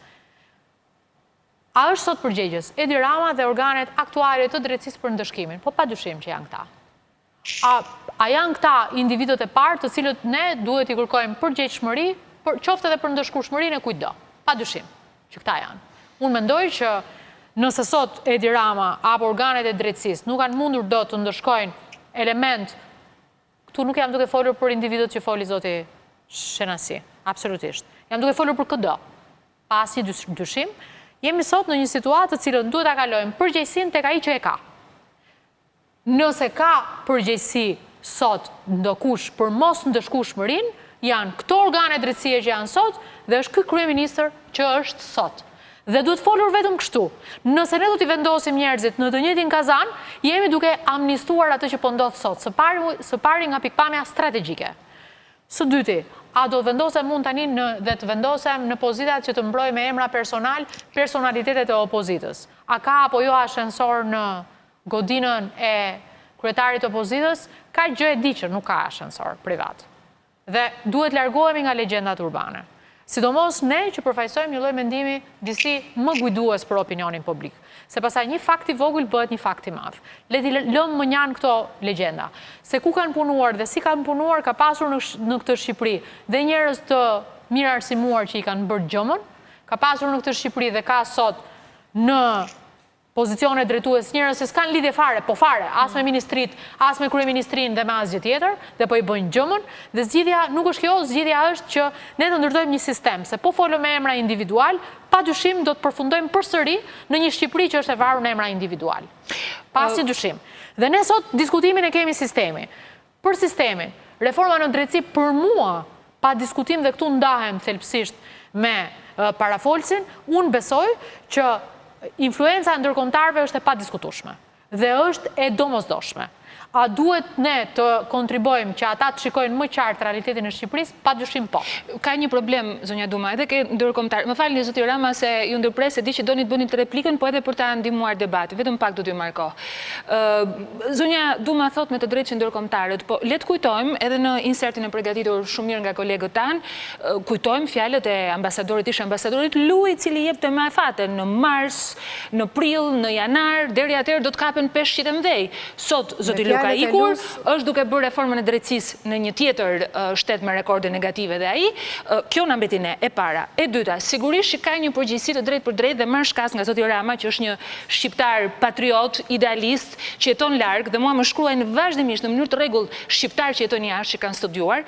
Vija re me kujdes sot në 3 vjetorin e reformës në drejtësi, hyja dhe shija. Për shembull, në kriteret që jam vënë, kur do duhet të hyni në reformën në drejtësi, në institucionet e reja të drejtësisë, edhe të rinj apo njerëz që kanë studiuar jashtë, që kanë jetuar jashtë, që kanë kontribuar edhe jashtë të hynin, e di se ishte vënë afati kohor për plotësimin e dokumentacionit tyre vetëm 15 ditë. Ishte e pamundur fizikisht, për këto edhe për zotin Rama, në qoftë se donte të kandidonte, që do të thotë, këtu gjendet mënyra për të mbyllur sistemi në mënyrë të frikshme, dhe unë e kuptoj edhe zotin Rama pse i fut të gjithë në një thes, zonja Duma.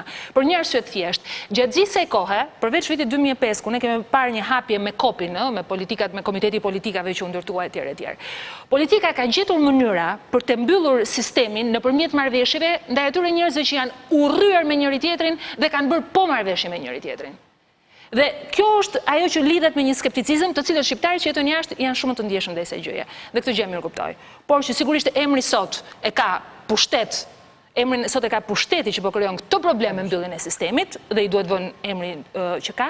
E dyta, e mirë kuptoj shumë mirë çdo shqiptar që nuk beson më ata njerëz që kanë krijuar tranzicionin, po ata do të na nxjerrin nga tranzicioni. Edhe këtë e mirë kuptoj. Kështu që këto janë diskutime që ndoshta sot ka ardhur dita që më shumë se politikanët të flasin dhe intelektualët. Natyrisht të ketë një sensibilitet më të madh, dhe njerëz me formim më të gjerë, dhe ndoshta është mirë të hidhen të gjitha dhe të thuhen të gjitha. Shqetësimi që kam unë personalisht me politikën dhe me raportin e saj me intelektualët është që intelektualët bëjnë 3 hapa pas ndaj politikës.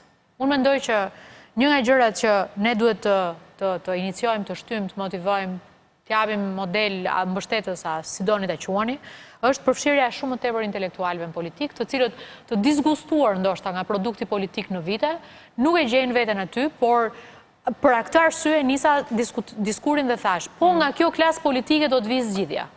Dhe në qoftë se gjithmonë më tepër do qëndrohet 3 hapa pas dhe vetëm do të ankimohemi duke vendosur, duke mos bërë diferencën e prioritetit aktual, e momentit të ardhmes, e ndarjes së çështjes nga çështja, nuk do zgjidhim dot gjë.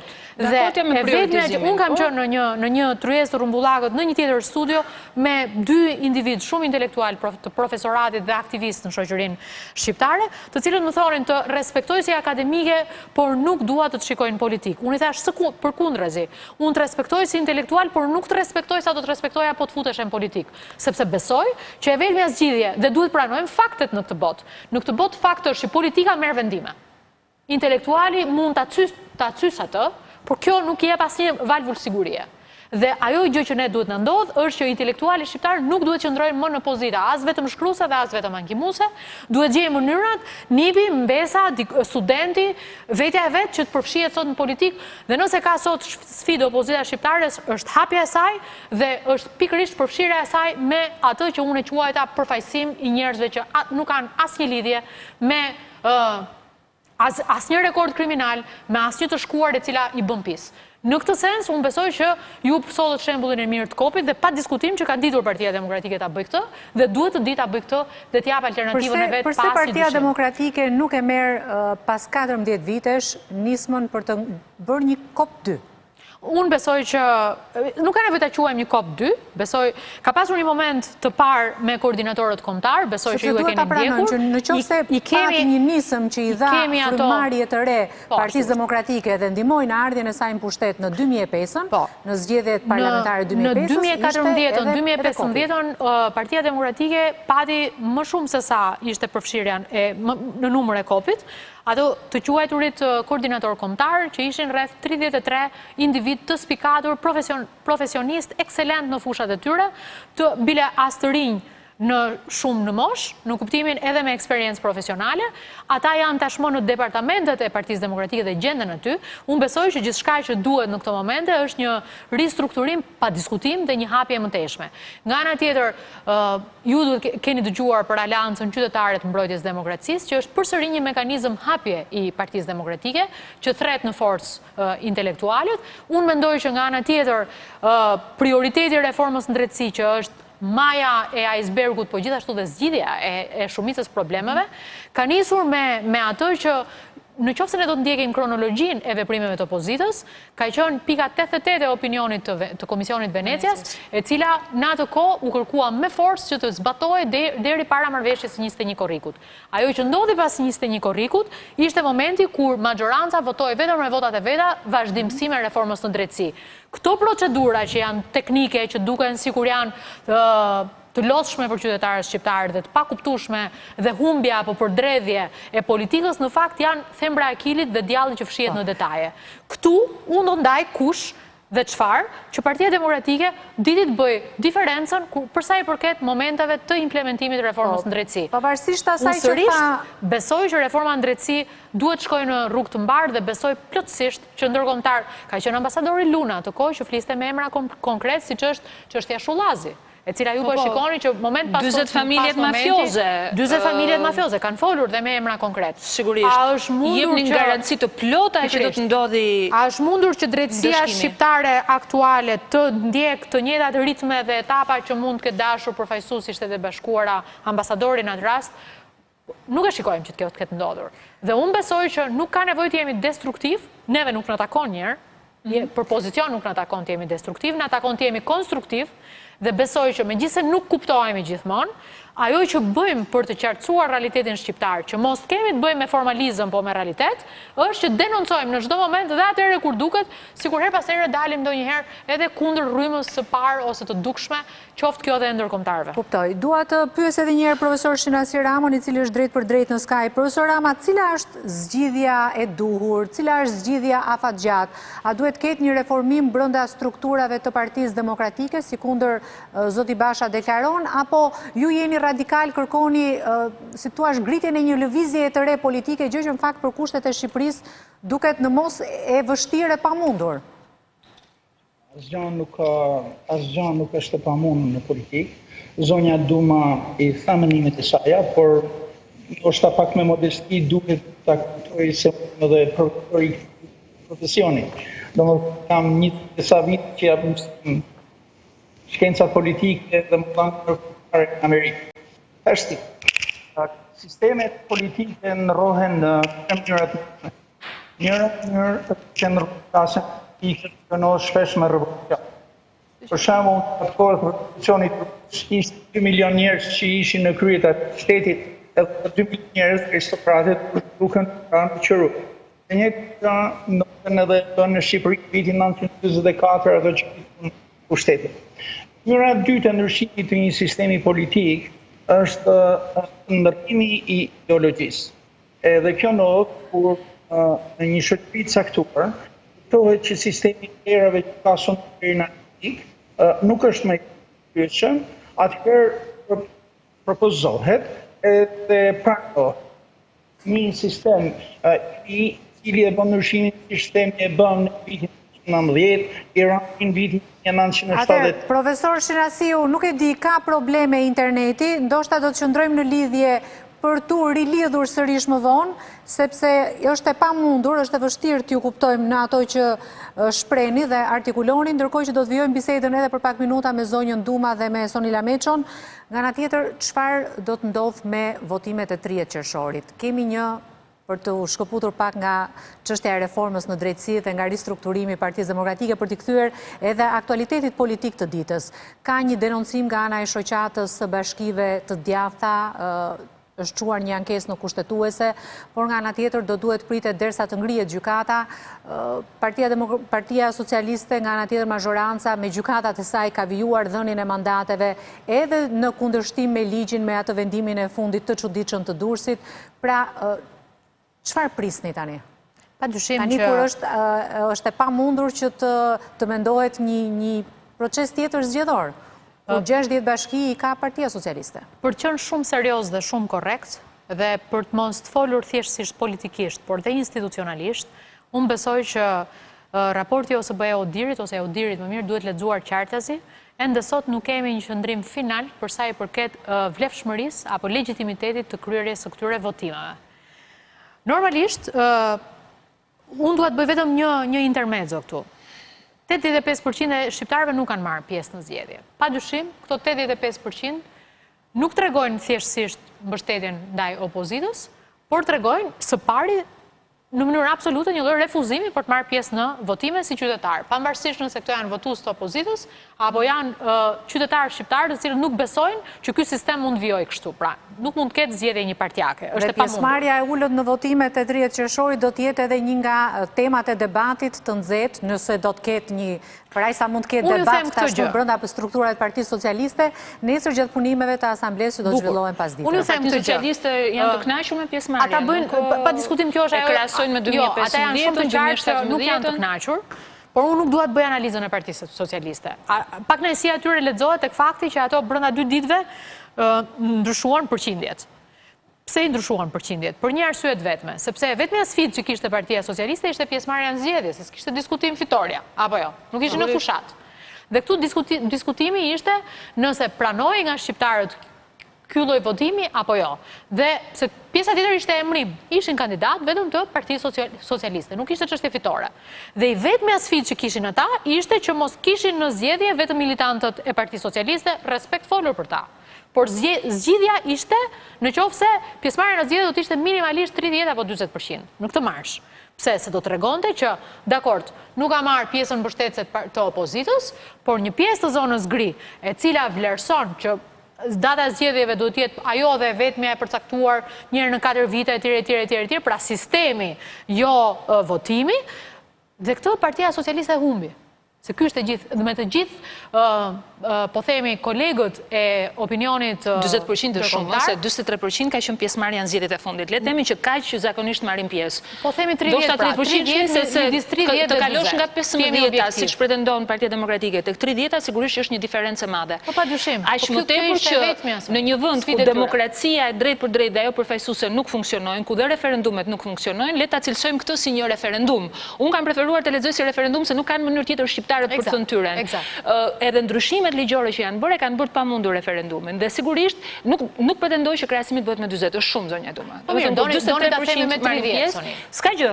Edhe nga 15 në 30 siç pretendoni ju, dhe nga 23 në 30 mund bëhet analizë. Minimalisht duhet ishte 30. Do të bëj analizë edhe në këtë rast. Minimalisht duhet ishte 30, nëse ne do të ishim objektiv me këtë logjik, sepse në fund fare do duhet të ishin ajo pjesë e vogël e shoqërisë gri e cila merr pjesë në votime, e cila i thoshte po, ne jemi për rregulla loje apo për sistem, pavarësisht se cila është data apo pavarësisht pakënaqësisë së gjërë popullore etj. Pra, sido që të duam të bëjmë avokatin e djallit në thonjza këtu, pra për metafor, sigurisht ata janë krejtësisht pakënaqur dhe e din shumë mirë që janë në dështim të plot, dhe për këtë arsye unë besoj që nisur nga pjesëmarrja dhe nga të gjitha pa shkeljet që u zhvilluan gjatë procesit zgjedhor. Ju e keni parë live kamera mbi votimet në Shkodër, e pa imagjinueshme. E keni parë live që nuk është botuar lista e zgjedhësve.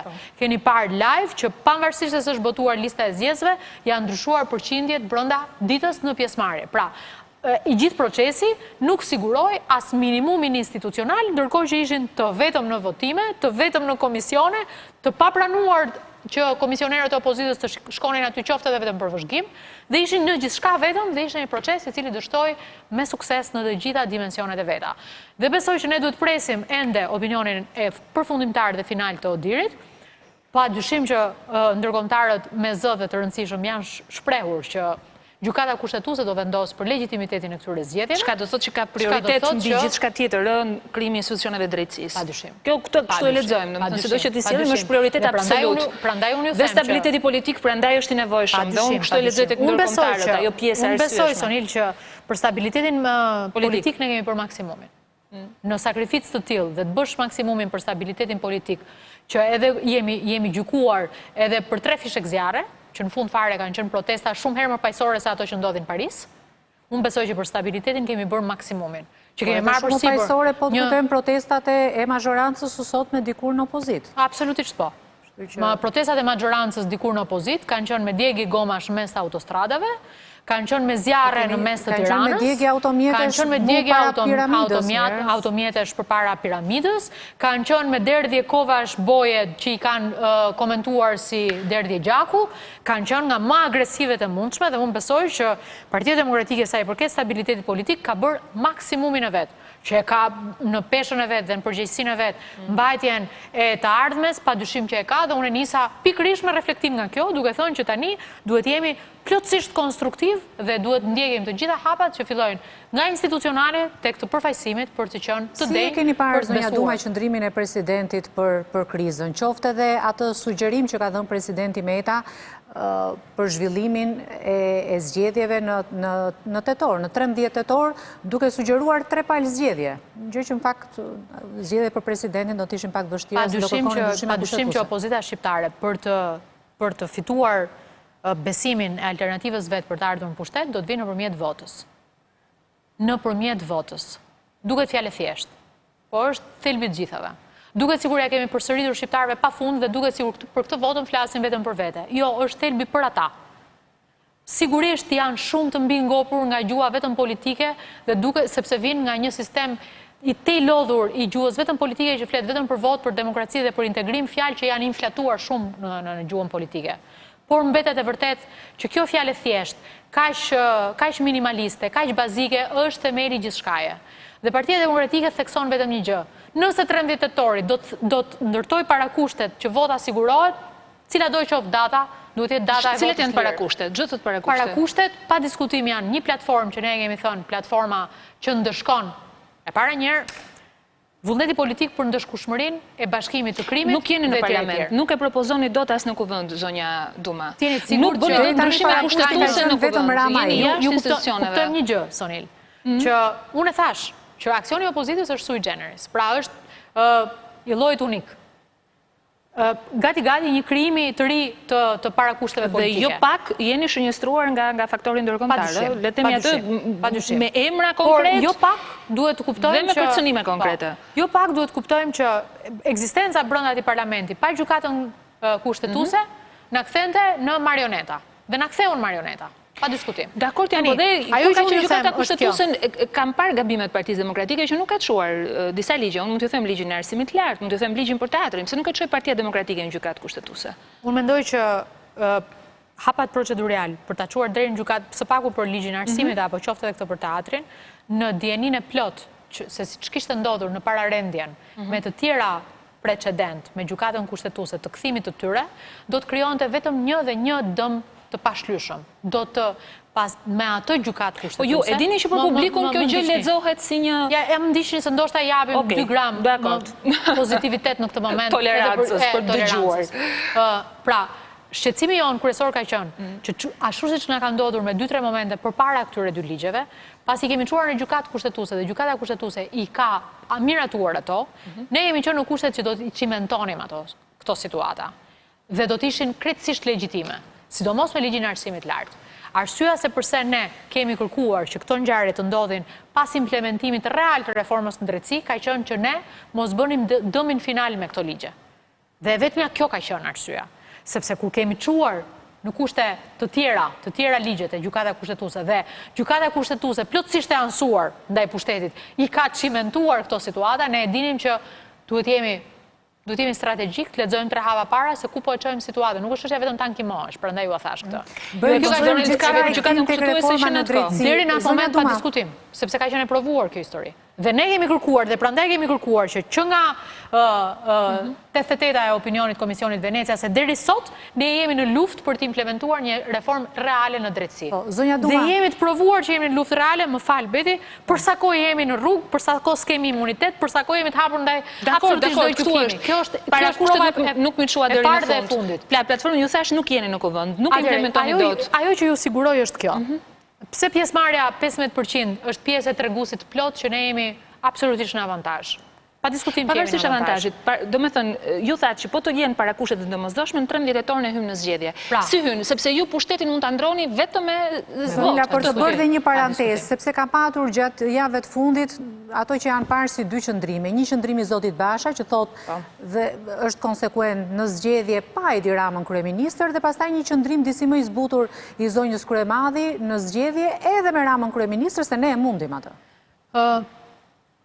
Nuk e kam ndjekur në kuptimin edhe me Ramën në zonjën Kryemadhi dhe s'duhet të bëj koment kësaj, unë besoj që do ketë qenë dhe ajo që mendoj këtu në këtë moment është për treguar forcën elektorale që ka sot opozita dhe që vërtetohet nga sondazhet edhe të televizionit tuaj. Padyshim që ne dim fare mirë që sot jemi majorancë. Nëse do të ishte vota e lexuar drejt e qytetarëve shqiptar. Padyshim që qëndrueshmëria dhe konsekuenca e Partisë Demokratike për të qëndruar në kërkesën tonë primare pa Edi Ramën, unë e kam thënë të vazhdoj të them, jo pa individin Edi Rama, pa kryeministrin që jep zë dhe pushtet lidhjeve kriminale. Që do të thotë?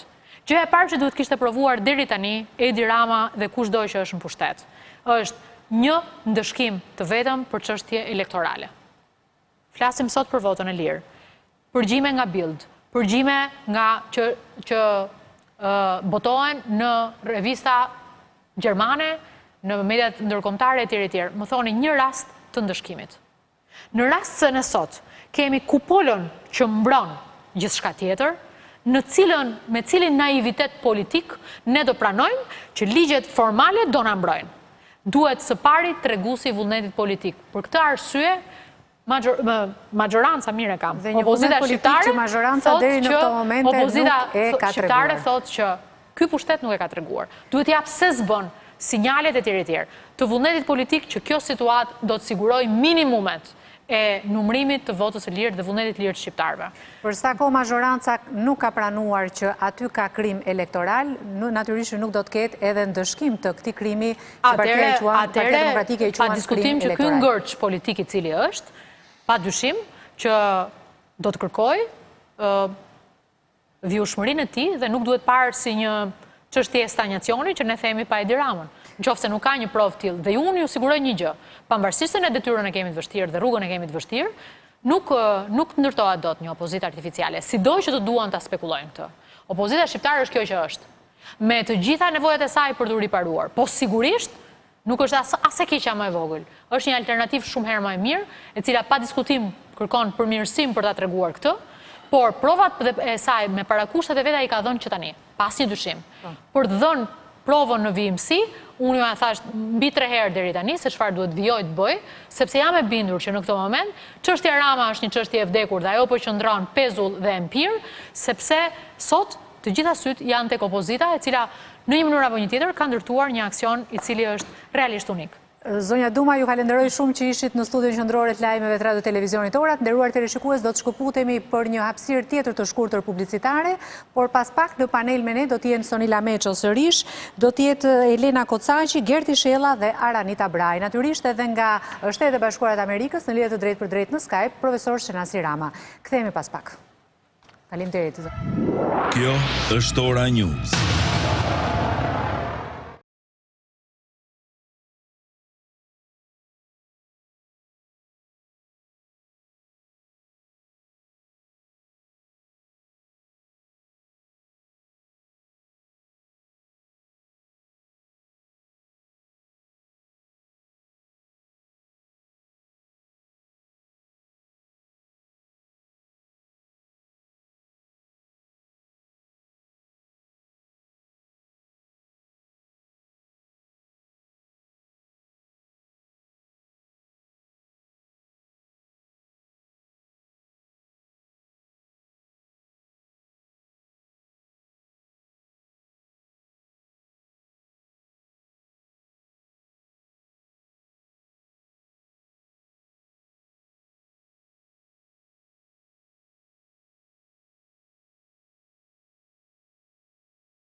Të nderuar teleshikues, jemi rikthyer edhe një herë tjetër në studio në këtë transmetim të drejt për drejt, ku tashmë në tryezën time janë bashkuar në një tjetër panel historianja dhe profesorja Elena Kocaqi, më mbrëma dhe faleminderit.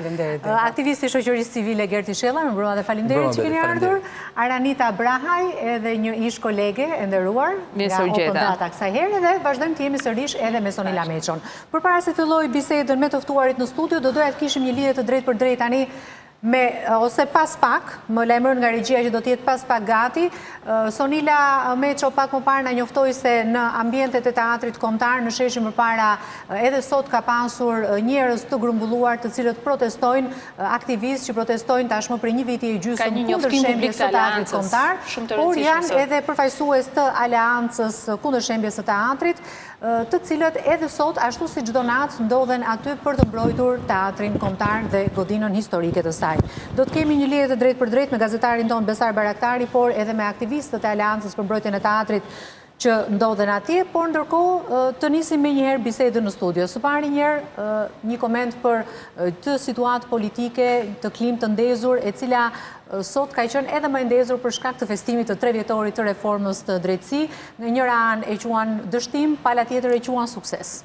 Atëherë, reforma në drejtësi, unë kam qenë fatikisht, jemi konsultuar dhe me draftin si juriste dhe para që kur filloj, dhe kemi marrë pjesë në disa seanca, sigurisht ka pas nevoj për një formë drejtësi, por varet se si bëhet reforma në drejtësi. Dhe mënyra se si u bë reforma në drejtësi pas 3 vjetësh, ne kemi vendin pa gjykat kushtetuese, pa gjykat lartë, dhe ende kemi me mira dosjen gjykat lartë dhe është bllokuar komplet sistemi, madje mungesa gjykatës kushtetuese ka bllokuar shtetin apo pushtetet, sepse çdo mosmarrëveshje midis vetë institucioneve shtetërore është gjykata kushtetuese që e zgjidh, edhe në rastin ton për dekretin dhe për zgjedhjet. Kështu që në këtë aspekt reforma deri tani me këtë çfarë ka ndodhur ka falimentuar shtetin, apo si thua, jo falimentim në kuptimin ekonomik, sesa në kuptimin e funksionimit të tij. Pra, shteti në Shqipëri është futur pikërisht nga mos kalkulimi me kujdes i reformës në drejtësi në një kolaps institucional, i cili faktikisht ka çuar të gjitha palët në shkeljet të kompetencave institucionale, në shkeljet të kushtetutës dhe të ligjit, dhe ka nxjerrë pothuajse të gjithë klasën politike jashtë institucioneve. Opozita ka dalë jashtë institucioneve, presidenti nuk pyetet më, maggjoranca bën zgjedhje me kokë të vet, kështu që në këtë aspekt neve jemi në një fazë që unë do të thoja që pushtetet që realisht kapin shtetin Shqipëri, me rrëzimin e pushteteve bie edhe shteti. Pra kjo është. Shilla, ishte parashikuar një periudhë kaq e gjatë tranzitore? Jo, pa diskutim jo. Është 3 vjetor dhe është tamam dita e dur për të bërë një bilans, reforma në drejtësi edhe në parashikimet kushtetuese, se kushtetuta mësoi një shtojc në pothuajse 1/4 e volumit të ekzistues të kushtetuesës që kemi miratuar në 98-ën. Afatet kushtetuese u shkelën në 6 mujorën e parë, ndërkohë që jemi akoma në adresimin e problemeve që kanë bënë me mjetet për kapjen e qëllimit. Qëllimi në gjykimin dhe ndërsimin tonë nuk është kapur. Infoçip monitoron prej vitit 2015 dhe ka të dhëna voluminoze mbi treguesit e eficiencës së gjykatave. Unë ju them me përgjegjësi të plotë që treguesit në këto 3 vite janë të gjithë në rënje. Dhe kur flas për treguesit, ne matim edhe që quhet eficiencë e pushtetit gjyqësor apo e gjykatave, që nuk kupton publiku ose ai që kërkon drejtësi në dyert e gjykatave, beti duhet të marrë një drejtësi sa më shpejt jetë e mundur. Krahasimisht me vitin 2016, treguesit janë absolutisht në rënje dhe në dekadencë të vazhdueshme.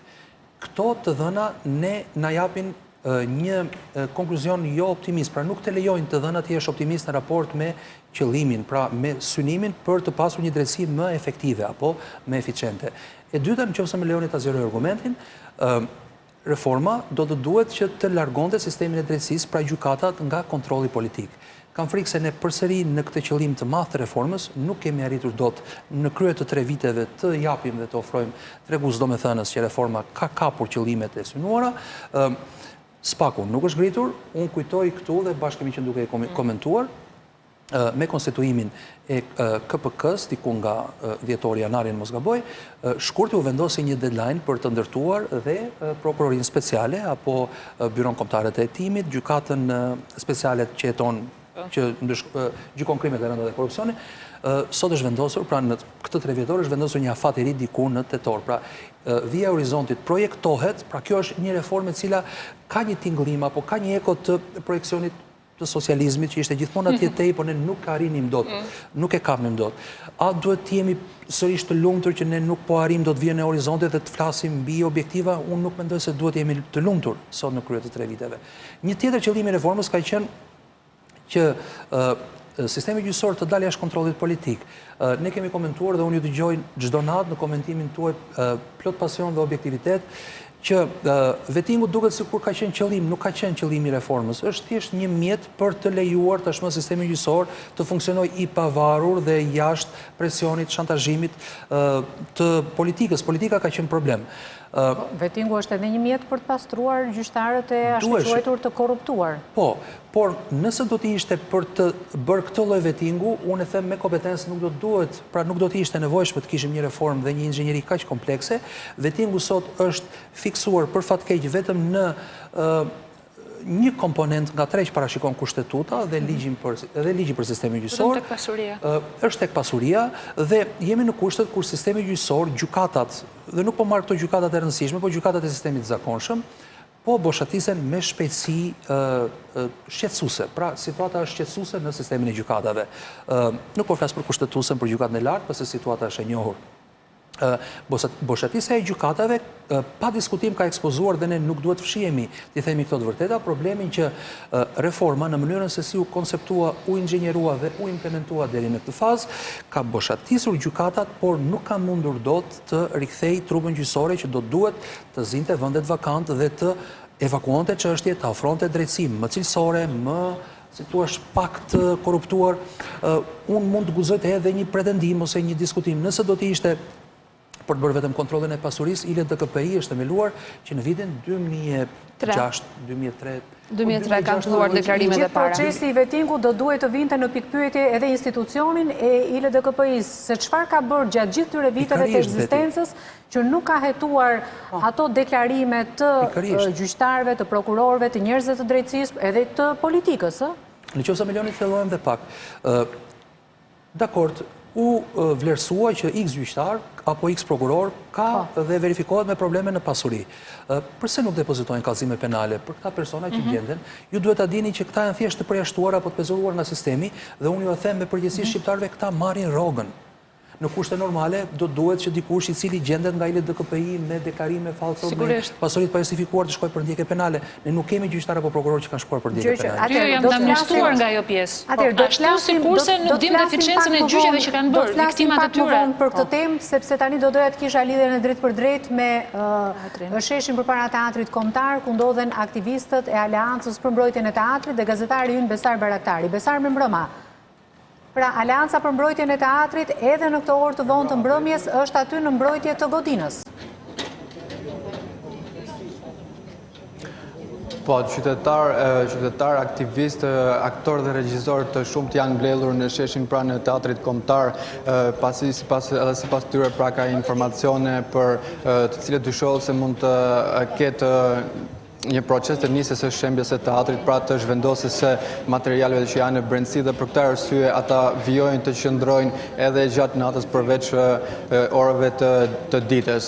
Qëndresa e tyre ka vijuar edhe gjatë ditëve të tjera më përpara, ndërsa por për më shumë detaje të tjera lidhur me këtë ne do kemi një komunikim me regjisorin Robert Budina lidhur me qëndresën që ata kanë pasur prej disa ditësh, ndërkohë që vijojnë edhe në këtë orë të darkës së bashku me aktivistë dhe aktorë të tjerë. Zoti Budina, mirëmbrëma. Mirëmbrëma. Faleminderit për lidhjen. Atëherë që ju qëndroni, keni mbajtur qëndresë për disa ditësh, cila është arsyeja që po vijoni dhe cilat janë informacionet apo sinjalet që ju pretendoni që keni? Para disa ditësh ne morëm informacioni që bashkia do të rivinte në jetë procedimin për ligjin special për shëmën e teatrit dhe që kur morëm informacioni menduam të rrinim këtu që të mos linim njerëzit që do vinë nga teatri kombëtar për të postuar materialet, sepse sipas nesh ky është hapi i parë për shëmbjen e teatrit. Para dijen në mëngjes ndaluam disa punëtor që të spostoni materialet dhe ju kërkuam atyre lejet që kishin nga drejtori për të bërë televizja, ata nuk i kishin dhe u kthyen mbrapsh. Sot ka ardhur Teatri Kombëtar ka ndërprer kontratën me ujësjellsin dhe ata erdhën përsëri për ta ekzekutuar këtë. Disa nga aktivistët, aktorët që ishin këtu i kërkuan lejen atyre për ta bërë këtë punë dhe ata nuk e kishin këtë leje dhe u zmbrapsën përsëri. Ne kemi informacione që policia për t'i lejuar të punëtorët e Teatrit Kombëtar të futen brenda për të bërë punën e tyre të qetë, për të çmontuar pajisjet, për të paketuar materialet që janë brenda, t'i hapi rrugën dhe të mos na lejojë ne t'i ndalojmë ata. Ne bëm një thirrje, sot ishin rreth 500 veta deri para treqe rekore këtu, që po mbanim si gjithmonë fjalën e përditshme dhe tani janë këta njerëz që shihni dhe çdo natë këta njerëz janë këtu në mëngjes, ne nuk kemi një grafik të njerëzve që vinë të gjithë me dëshirën e tyre dhe çdo natë ka jo më pak se 50 veta duke e kthyer gjithë mëngjesin. Pra, nga ora 12 e natës deri në orën 8 mëngjesit ne kemi informacione që policia së bashku me punëtorët e Teatrit Kombëtar do vinë për ta zbrazur atë. Kjo është arsyeja pse ne jemi këtu. Kanë ardhur njerëz edhe nga qytete tjera tashmë për të na mbështetur në këtë nisëm tonën dhe ne jemi të bindur që përballë një force qytetare nuk ka asnjë pushtet i cili merr kurajën dhe guximin të ndërhyjë me polici për ca njerëz që duan të mbrojnë trashëgiminë e tyre, duan të mbrojnë godinën ku është folur për herë të parë shqip, simbolin e demokracisë, edhe në vitet 90 ishte e para që ku fol në skenën e Teatrit Kombëtar kundër regjimit komunist, kështu që është simbolika e demokracisë dhe fjalës lirë dhe kjo është arsyeja pse jemi këtu dhe kjo është arsyeja pse njerëzit na janë përgjigjur dhe jemi të bindur që përballë kësaj rezistence paqësore nuk do ketë moral policia, po në qoftë se do ta bëj, ne do jemi këtu për t'ju kundërpërgjigjur siç kemi bërë deri më sot. Atëherë të falenderoj. Po, atëherë Besar, mund ta pyesësh edhe se si do ta mbrojmë. Po besoj që zoti Budina e dha përgjigjen, ishte një përgjigje shkëlluese. Zoti Budina, pra, do ta mbroni deri në fund teatrin, edhe duke qëndruar aty çdo natë, duke lënë të gjitha angazhimet tuaja të punës familjare. Po, Beti, po ta them me shumë sinqeritet, nuk është thjesht teatri është Shqipëria në mes, është dhe para kësaj nuk është sakrificë, po e u them me sinqeritet, është një detyrim, është një kënaqësi e jashtëzakonshme, nuk e shoh fare si sakrificë, kështu e shohin dhe njerëzit që vinë këtu dhe bën shumë mirë ky pushtet që po ngul në këtë formë kaq tinzare, sepse po i bind njerëzit që për fituar jetën e tyre duhet të dalin protestë, duhet të kërkojnë llogari, çfarë do lloj pushteti, këtij që është sot dhe atij që do vi nesër, vetëm kështu ne mund të sigurojmë një qytetari dhe mund të sigurojmë të drejtat tona. Ndryshe jemi të humbur. Po, zoti Budina, ju falenderoj shumë për këtë lidhje të drejtë për drejtë, edhe kalofshi një natë të qetë, një natë pa probleme, jashtë godinës së Teatrit Kombëtar. Pa probleme. Do bëjmë shfaqje, këtu edhe po erdhën policët, do bëjmë shfaqje me ta. Faleminderit dhe mirupafshim. Faleminderit juve për lidhjen.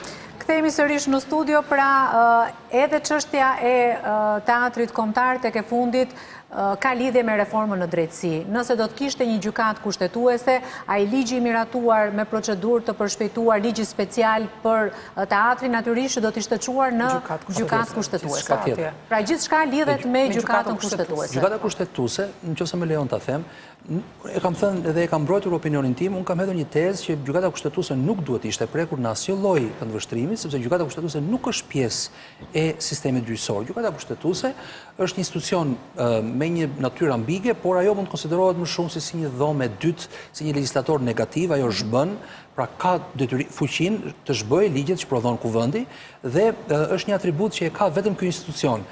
Vendosja e gjykatës kushtetuese në një vit të barabartë ose në një proces në një inxhinieri me një gjykatë fakti, me një gjykatë apeli, për mendimin tim ka qenë e pamenduar dhe ne sot kemi parë dhe vuajmë pasojat e këtij vendimi të pamenduar. Gjykata Po edhe më rëndësishme ishte plotësimi i vendeve, nëse ti ke hequr, ti duhet të kishe plotësuar në mënyrë urgjente. Si mund ta lësh gjykatën? Samira, çfarë nevoje kishte që të bëjë vetingu prioritar për anëtarët e gjykatës kushtetuese? Këtë nuk mund ta them unë, sepse hartuesit e reformës në drejtësi, Berin, nëse ka nevojë për diçka ky vend është vetingu. këtu nuk ka rëndësi, unë ta thash edhe që parë, për mua është qetësuese që është marrë vetëm drejtësia, si një nga pushtetet e këtij vendi, për të nushtruar vettingut në një kohë kur ata që do të ishin në një mënyrë ose në një tjetër kontrolluesit e të gjithë sistemit, janë ata që do të fikeshin, nëse do ta thoshim kështu në mënyrë metaforike, eksaktësisht nga dalja e njerëzve pas vettingut të pastër, të drejtë, idealist, që do duhet të vinin përpara përgjegjësisë. Unë nuk pash të njëjtin vullnet kur u propozua vettingu për politikën. Gjithmonë e kam bërë këtë pyetje, si ka mundësi të pretendohet në një sistem të kalbur 30 vjeçar, duke kapur kupolën nga larg poshtë, të bësh një vetting në të cilin ti i nënshtrohesh vetëm 3 elementve, duke mos, për shembull, nuk kam parë asnjë rast vettingu, unë kam ndjekur shumicën e rasteve, ka pasur disa nga portalet më të rëndësishme që i kanë ndjekur dhe live. Nuk kam parë të shqyrtojnë çështjet që kanë patur në të kaluarën këta njerëz. E di që kanë kaluar vettingun njerëz që afatin kohor të shqyrtimit të çështjeve e kanë pasur më të gjatin të shtyrë në kohë në krahasim me gjithë të tjerët. Që drejtësia e vonuar, në rast të citoja edhe, është drejtësia munguar.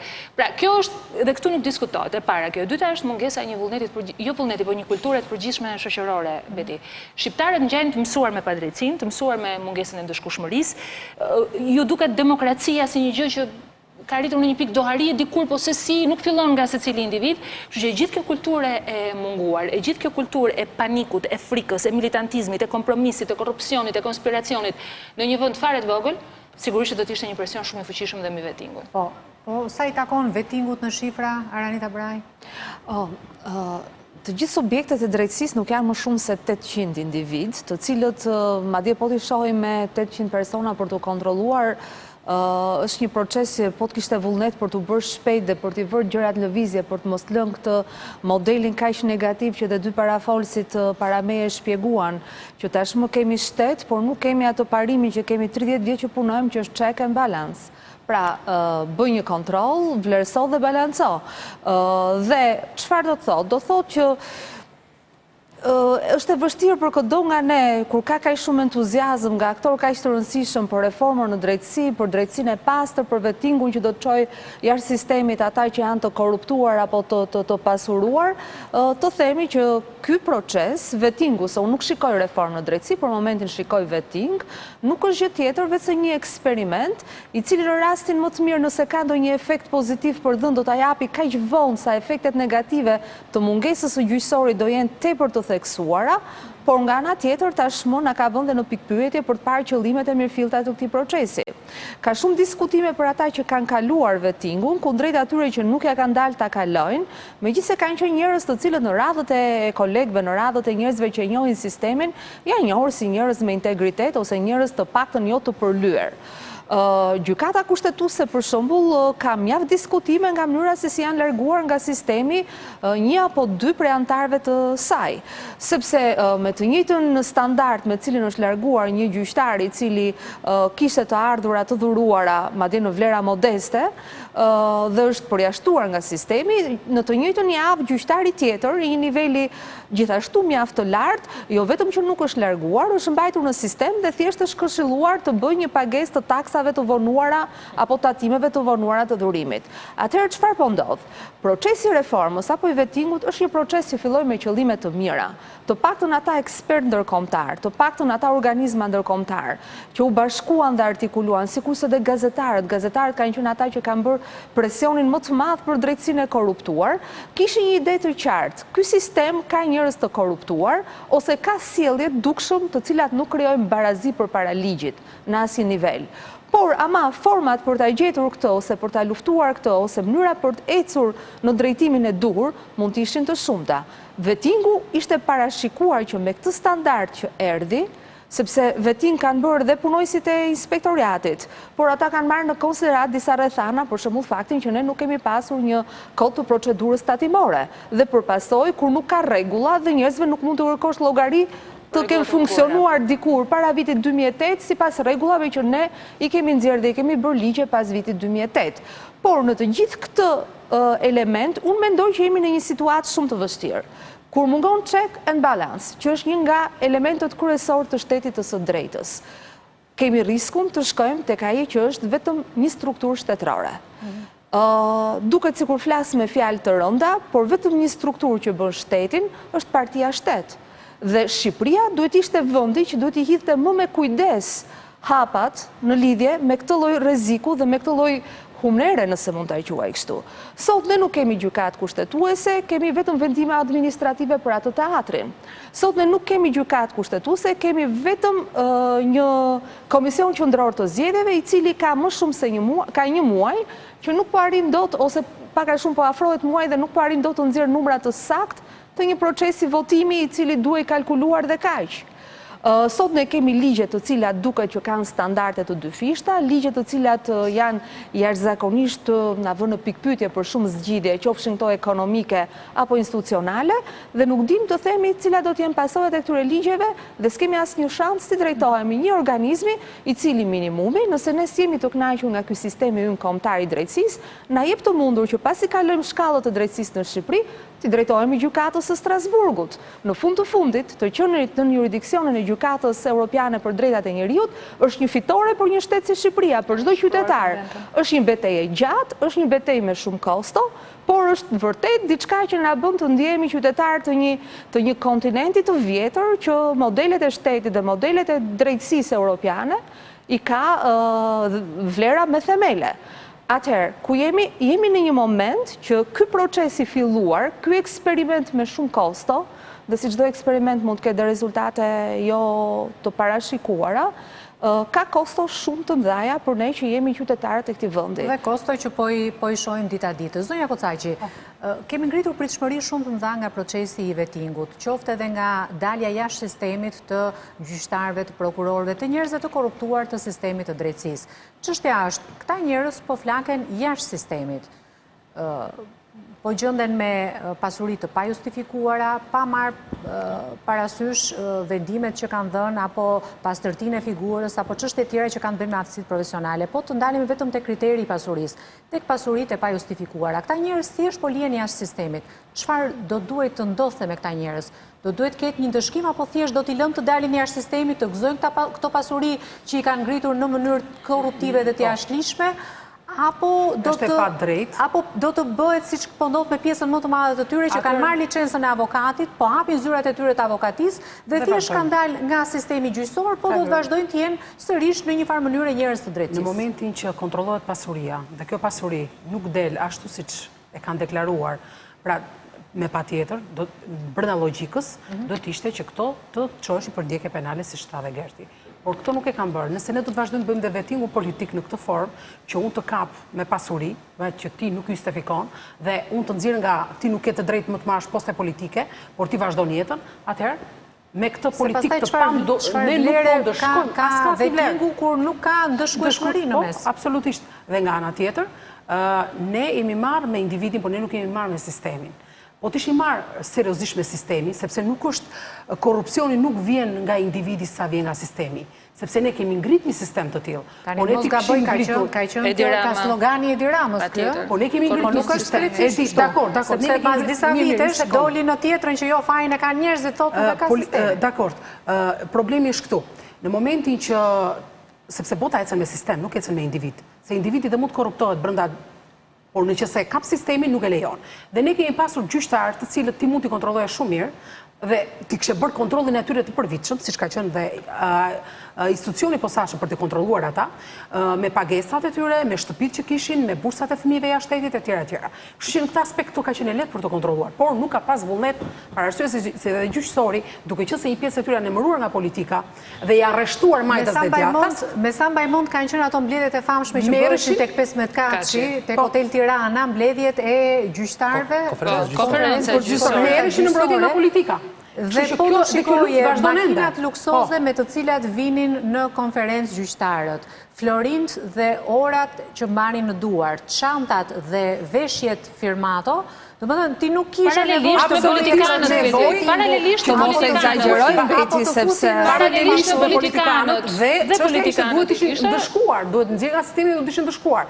Por kjo nuk ndodhi. Kjo nuk ndodhi dhe kjo që po ndodh është një luftë individuale, edhe vetingu është individuale, sepse kemi parë persona që kanë kaluar vetingu që nuk janë për të kaluar vetingu dhe kemi parë persona që kanë qarë aty për shkak sepse kanë punuar me ndërshmëri. Strasburgu është në lëvizje, ne kemi një kosto të trefisht, se tha Aranita me të drejtë. Po tyre i kanë ankimuar. I kanë çuar çështjet dhe pyetjet që Strasburgu, në fakt do të kishim të zbardhura, do të bëjnë ta bëjnë nesër. Janë me 10 pyetje që ka nisur Strasburgu Për rastet të ndryshme? Rastet të ndryshme i kanë përgjigjet brenda, se janë pyetje retorike. Është shumë e thjeshtë. Kodi procedurës tatimore në Shqipëri është një proces i vonuar legjislativ dhe sa kohë që nuk ka pasur është njësoj si t'i kërkosh çdo shqiptari sa është tatuar paga e tij, kur ne nuk kishim asnjë sistem dhe asnjë mekanizëm për të kontrolluar nëse ishim duke punuar sepse ligji nuk ka fuqi për atë. Do të më lejoni të shkëputemi edhe një herë për një hapësirë të shkurtër publicitare dhe kthehemi sërish në studio.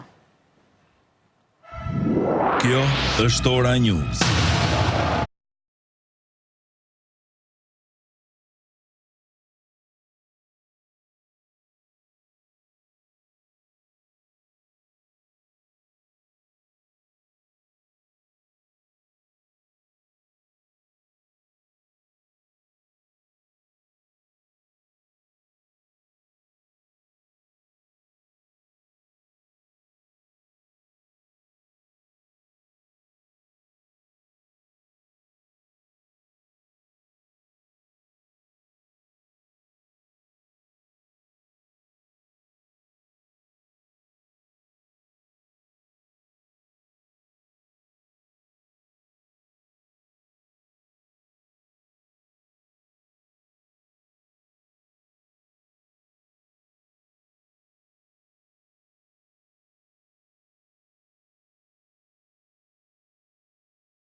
Ora News.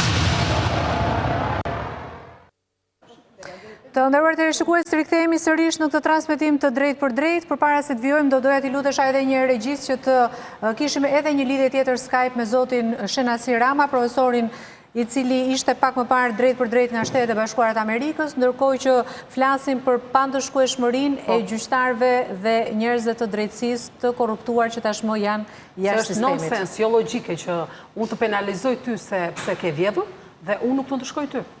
Sepse ti e ndëshkon një qytetar që vjedh një portofol në rrugë apo vjedh në një dyqan dhe e çon me vite në burg, ndërsa nuk ndëshkon dikë që vjedh në mënyrë konstante, se kështu i bie, sepse të paktën derisa ke një pasuri të pajustifikuar, diku e ke marrë ato. E ke marrë apo e ke në mënyrë palishme. Do guxohet të sugjeroj edhe një opsion alternativ. Sepse nganjëherë politika është dhe realiste, pra duhet ti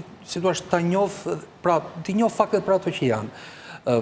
Ose do të duhet që në frymë dhe në gërm, ata që gjenden në shkelje të deklarimit pasurisë, pa diskutim të kallëzoheshin dhe të ndigjeshin penalisht, ose në kushtet kur sistemin e kemi pa gjyqtar, të mundeshin të gjeni një artific për të detyruar të kthenin një apartament apo dy apartamente dhe në këtë kuptim e përbashkëta Republika fiton, pra rikuperon atë që e konsideron që pa të drejtë rinë në duart e një gjyqtari apo dhe një prokurori, duke lejuar në një mënyrë që ai të ushtronte detyrën, sepse nuk ka më borxhe në raport me Republikën, dhe në këtë mënyrë s'do kishin këtë hall të madh që si thua gjykatat janë pa gjyqtar apo vazhdojnë të zbrazën dita ditës. Pra guxoj ta hedh këtë si një provokim. Ligji ndërkombëtar ose ligji në një vend të qytetëruar është në moment që ti nuk justifikon pasurinë dhe që të del, jo vetëm që ti do të bash përgjegjësi, po ty të merret ajo. Këta ne nuk kemi as dëshkueshmërinë dhe as kthimin. E ke parasysh? Shiko sa keq ka shkuar procesi. Sa mbas jemi?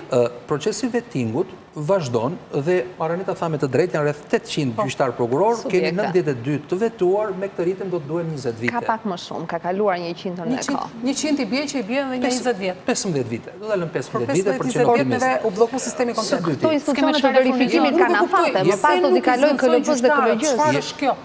Jemi në kushtet kur pavarësisht se procesi vetingut ka prodhuar produktin, pra ka prodhuar një, si thua, produktin e vetë, pra ata heqin gjyqtarë nga sistemi, ose lën gjyqtarë në sistem, fabrika që prodhon gjyqtarët, pra shkolla e magistraturës, edhe për shkak të një pamundësie konsensusi politik të ishte u pezulluar. Pa diskutim, nuk ka prodhuar, është një fabrikë e cila nuk ka prodhuar gjyqtarët. Gjyqtarët ju në shkollën e magistraturës, ne duhet sepse të dhënat nuk na gënjejnë, duan 3 vite, ndoshta pak më shumë, sepse 2 vite janë stazh, i paguar gjithsesi. Atëherë si do arrit të furnizojë?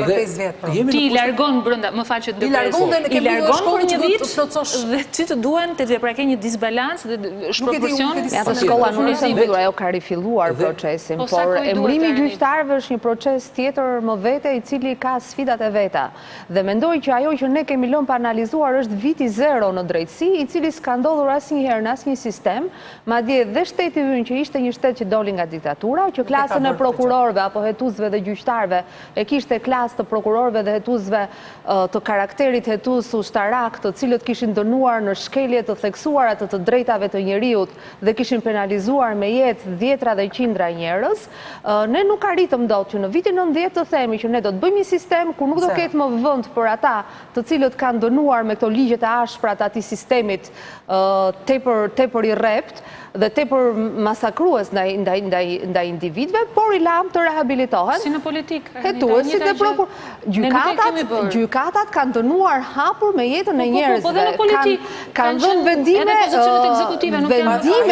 vendimet të cilat janë dhënë nga gjykatat shqiptare, madje ne mund të jemi kështu psikologët duhet të studiojnë. Se shkon larg ku parlamenti miraton një ligj për të ndaluar punën e institutit i cili merr eksaktësisht me krimin e ajo që dua të them është që ne duhet flasim dhe themi që vitin 0 nuk e sollëm as në atë kohë që kishin gjyqtarë të cilët të dënonin dhe pas vdekjes, të dënonin që edhe mënyra pra të mos lajmërohej as familja për një ekzekutim apo të mos lejohej të bëjë një ceremoni modeste funebër. Tani çfarë ndodh?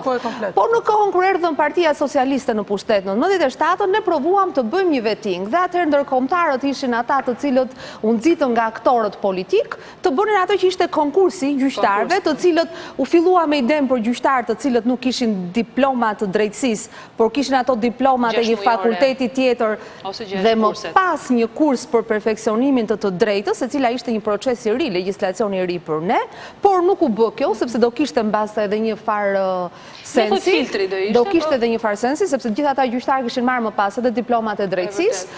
U la që do të bëhet me gjyqtarë të 5 viteve të fundit, të cilët janë gjyqtarë të rinj dhe kanë nevojë për një konkurim kualifikues dhe çfarë ndodhi? E gjithë ajo dështoi në mënyrën më të shëmtuar dhe më të instrumentalizuar. Dhe nëse ka një klasë politike që ka faje të mëdha që sistemi i drejtësisë nuk pati mundësi të vetohej në atë rast, është klasa politike që ishte në pushtet në 97-ën.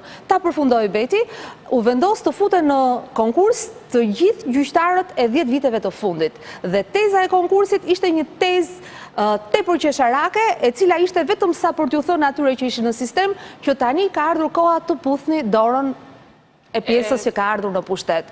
Dhe unë dua të them që modelet nuk duhet i harojmë, pra këto 3 momente të rëndësishme për drejtësinë do duhet na tregojnë që ky veting që ka filluar, kjo reformë me qëllime të mira, me një ekspertizë e cila është ofruar në shumë modele teknike dhe me shumë dëshirë për të krijuar një model të mirë të vlerësimit sepse situata ishte e vështirë dhe ishte me efekte korruptive, do duhet ta shohim me kujdes dhe ndoshta ka ardhur momenti që të krijojmë mekanizma të cilat na japin mundësi të kemi një shtet i cili dhe vetë ai i jep vetes detyrimin për të qenë i balancuar dhe i kontrolluar. Dhe mendoj që ne nuk mund të bëjmë një proces kaq të rregullt ose një proces më normal të vetingut me këtë klim politike dhe me këtë... Megjithatë, një produkt real, le të themi, që nga koha që ka nisur reforma në drejtësi, po të bësh me statistik, vendosi të gjithë institucionet e një shteti përballë teje, praktikisht po bien të tërë. nuk janë të pakoreluar, sepse pushtetet në Shqipëri, pavarësisht se janë të pavarur, i pari dy janë të ndërlidhur në një mënyrë ose në një tjetër. Merri me radhë gjithë institucionet, që nga parlamenti që ti nuk ke një shumicë kushtetuese, që nga kontrolli i lartë i shtetit, i cili vazhdon të ketë një lider një kryetar që ka kaluar mandati. Ti nuk ke gjykatën kushtetuese, gjykatën e lartë, prokuroritë përkohshme, që nuk është një koncept. Merri të gjithë institucionet shtetërore, beti të tëra kanë probleme. Atëherë kjo është ajo sonila që profesor Shenasi Rama e quan jemi në kushtet e një grusht i shteti. Profesor Rama, më dëgjoni, ju e quani jemi në kushtet e një grusht i shteti, gjithë të situatë kaotike që është krijuar në Shqipëri me mungesën e institucioneve të drejtësisë. Absolutisht. Normalisht ne jemi mësuar që grushtet e shtetit i bëjnë generalet edhe mundohen që të ruajnë institucionet e një shteti të caktuar, interesat e kastës së tyre e tjera. Në shtetin shqiptar punodh një grusht shteti i cili është një lloj tërësisht veçantë. Punodh për arsyena të cilat nuk kanë bëjnë asgjë me rujtjen e institucioneve. Është një grusht shteti i bërë me qitjane, me brekushe dhe me nallane. Është një grusht shteti i realizuar nga turma të organizuara mirë, banditësh dhe kriminalësh të lidhur me parinë e Tiranës, të cilët kanë gjetur teknikën e minimit të plotë e të përplot të institucioneve të shtetit edhe vendosjen e vullnetit të një individi të caktuar ose të një klike të caktuar që qëndron mas tij në dëm të gjithë interesave shqiptarëve. Sepse në kundërshtim me atë që tha ajo zonja përpara, për cilën ajo po flet për sistemin e drejtësisë, po për sistemin e drejtësisë është një lloj si të flasësh për sistemin nervor. Shteti është më shumë se drejtësia. Shteti është kolektiviteti i cili mbështetet në një identitet të përcaktuar dhe ndam të njëjtin fat si bashkësi historike ekzistenciale. Në rastin tonë si shqiptar, paria e Tiranës është munduar, ja ka arritur që t'i kundërvihet të gjitha palëve të cilët janë në kundërshtim me interesat e saj, si një klik kriminale oligarkike, në kontroll të gjithë burimeve ekonomike, politike, propagandistike e morale të një shteti të caktuar, për të realizuar qëllimin e saj të mbijetesës. Në këto kushte, ato kanë arritur të bëjnë grushtin ideal të shtetit që asnjë strukturë tjetër nuk e bën, përveç se një pakicë të mirë organizuar, e cila është në gjendje që përjashta strukturave ligjore të mund të vendosë çfarë ndodh me një popull, me një kombë, me një shtet dhe me një strukturë institucionale. Kanë minuar parlamentin, kanë minuar gjykatën kushtetuese, kanë eliminuar gjykatën e lartë, kanë futur dorën edhe kontrollin e plot të përdorimit në strukturat e propagandës, kontrollojnë policinë plotësisht si instrument që ka zëvendësuar tërësisht armën e themi shërbimit e ushtrisë e tjera, përdorin shërbimet kriminale në shërbim të tyre, sepse në Shqipëri asnjë gram drogë nuk prodhohet nëse paria e Tiranës nuk e din se ku shkon edhe nuk merr pjesën e vet fitimit. Pra, ajo që ka ndodhur në Shqipëri është një grusht shteti sofistikuar. Profesor Shenasiu, një panoram shumë e zymt kjo që na përshkruat dhe që na paraqitet. Po a shihni dritë në fund të tunelit, a shihni diçka pozitive të gjithë kjo reformë në drejtësi që po bëhet? Po, në kundërshtim me sa u thama përpara nga disa pjesëmarrës të tjerë në bisedë, ka tre mënyra të cilat do të çojnë në ndrrimin e sistemit. Njëra është që paria e kupton që nuk ecet më në këtë rrugë, edhe bën një marrëveshje edhe me popullin, edhe me strukturat e tjera, që t'i jepet një farë garancie për të ardhmen, ashtu siç ndodhin në Kili ose në shtetet e tjera, me një amnisti të kufizuar, por me cilën me kusht që ato nuk marrin pjesë më në politik, dorëzojnë ekseset që kanë bërë, pranojnë krimet që kanë bërë dhe e lejojnë situatën të evoluojë në rrugën e duhur. E dyta është që do të ndodhin se zbën një okupim ose një marrje përsipër e shtetit shqiptar në formën një kolonizimi modern që do të zgjasin 50 deri 100 vite, një teori e cila po propagandohet pa asnjë lloj me dyshje nga gjithë veglat e të hujve në Tiranë. Edhe kjo ka shumë gjasa me nodh, edhe sistemi i vendosur i drejtësisë është pjesë e kësaj strukture që i ngjan jashtëzakonisht shumë vendosje strukturave koloniale në shtetet e stabilizuara, edhe në Indi edhe në Kinë. E treta është që duhet kishte një revolucion. Por në Shqipëri nuk ndodh dot revolucion sepse çelpsinat edhe kriminalet edhe banditët edhe njerëzit e blerët shitur nuk bëjnë dot revolucion. Revolucion bëjnë njerëzit që kanë vlera, kanë vetdije, kanë karakter. Në Shqipëri kanë më shumë pak njerëz nga ky lloj brumi që të themi e kanë pasur unë me shokët e mi në vitin 1990. Edhe e katërta që ndodh është një zgjidhje tjetër e cila po adaptohet në mënyrën më të tmerrshme nga kombi shqiptar.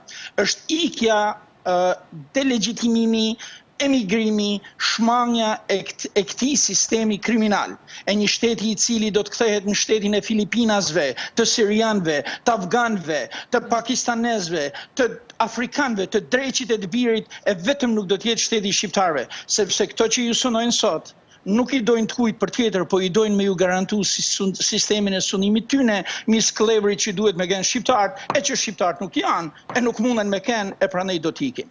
Pranej na, sot jemi një udhkryq jashtëzakonisht shumë delikat. Edhe detyra jeme si profesionist, se nuk jam vetëm shqiptar ose komentator, por jam profesionist i këtij zanatit, merre me këtë punë. Domethënë jam mësim se si me përmys, me ndërtu dhe me shnërtu qeveri e shtete. Pra, teoria që duhet me u zbatu në këtë rast është që ne duhet të nisim një debat jashtëzakonisht shumë të madh, të ndërgjegjshëm, shoqëror, me gjithë njerëzit. Ta kuptojmë që kjo që kemi bërë gjatë tyne 30 viteve ka qenë krimi më i llahtarshëm që kemi mujt me bërë në dëm të kombit, të shtetit, të njerëzve, të fëmijëve tonë, të ardhmes, shkumes, dignitetit, çdo gjë tjetër. Detyra e çdo njeriu i cili ka një gram nerë sot në Tiranë. Edhe këto që janë palacot e Parisë së Tiranës, edhe këto veglat e shumë përdorura që janë përdoru për natën nxezat, edhe këto duhet me marrë një minutë, moment me reflektu se çfarë krimit llahtarshëm kanë bën kurrë shqiptarëve. Edhe me e kuptu që ka një zgjidhje në cilën gjithë ne mund të jemi pjesë. Mund të jetë Sonila, mund të jetë Beti, mund të jetë Shinasiu, mund të jetë Grida, mund të jenë kolegët e nderuar Kocaqi edhe zotëria që është në studio, edhe gjithë mund të fillojmë një debat marrëkombëtar me ndeshmëri, të themi, na ka budalliku 30 vjet. Kemi kënë veglat krimit 30 vjet. A mundën e ne, një popull që kemi sunduar perandori, një popull i cili kemi një traditë të jashtëzakonshme shtet drejtimit, edhe karakter themi fisnik që se ka asnjë popull tjetër, të nisim të ndërtojmë një shtet që t'ju shërbej brezave që vinë. Kjo është tema edhe kryetema e çfarë do debatit në politikën shqiptare. Nuk do të ketë kur paqe në atë shtet nëse të gjithë njerëzit nuk vënë përpara interesin e përbashkët, interesin e gjithë kombit, interesin e gjithë shqiptarëve, interesin e brezave që vinë, edhe vetëm e vetëm ashtu, duke pranuar me ndeshmëri se askërkush nuk është i pafajshëm. Edhe unë që kam 30 vite larg, jam i gatshëm me e bajt kryqin sa ma shumë që të mune, me e pranu edhe atë që nuk e kam ba, vetëm e vetëm për hir të faktit që të mundohemi të lehtësojmë barrën e atyne që vinë mrapanesh. Nuk na kanë borxh brezat që vinë që trajtohen si kriminalet e Europës, drogaxhit, prostitutat, kurvat, hajnat edhe lumi i botës, sepse një grusht njerëzish e banditësh në Tiranë dojnë me u pasuru me çdo kusht. Pra ne duhet niset një debat i ri.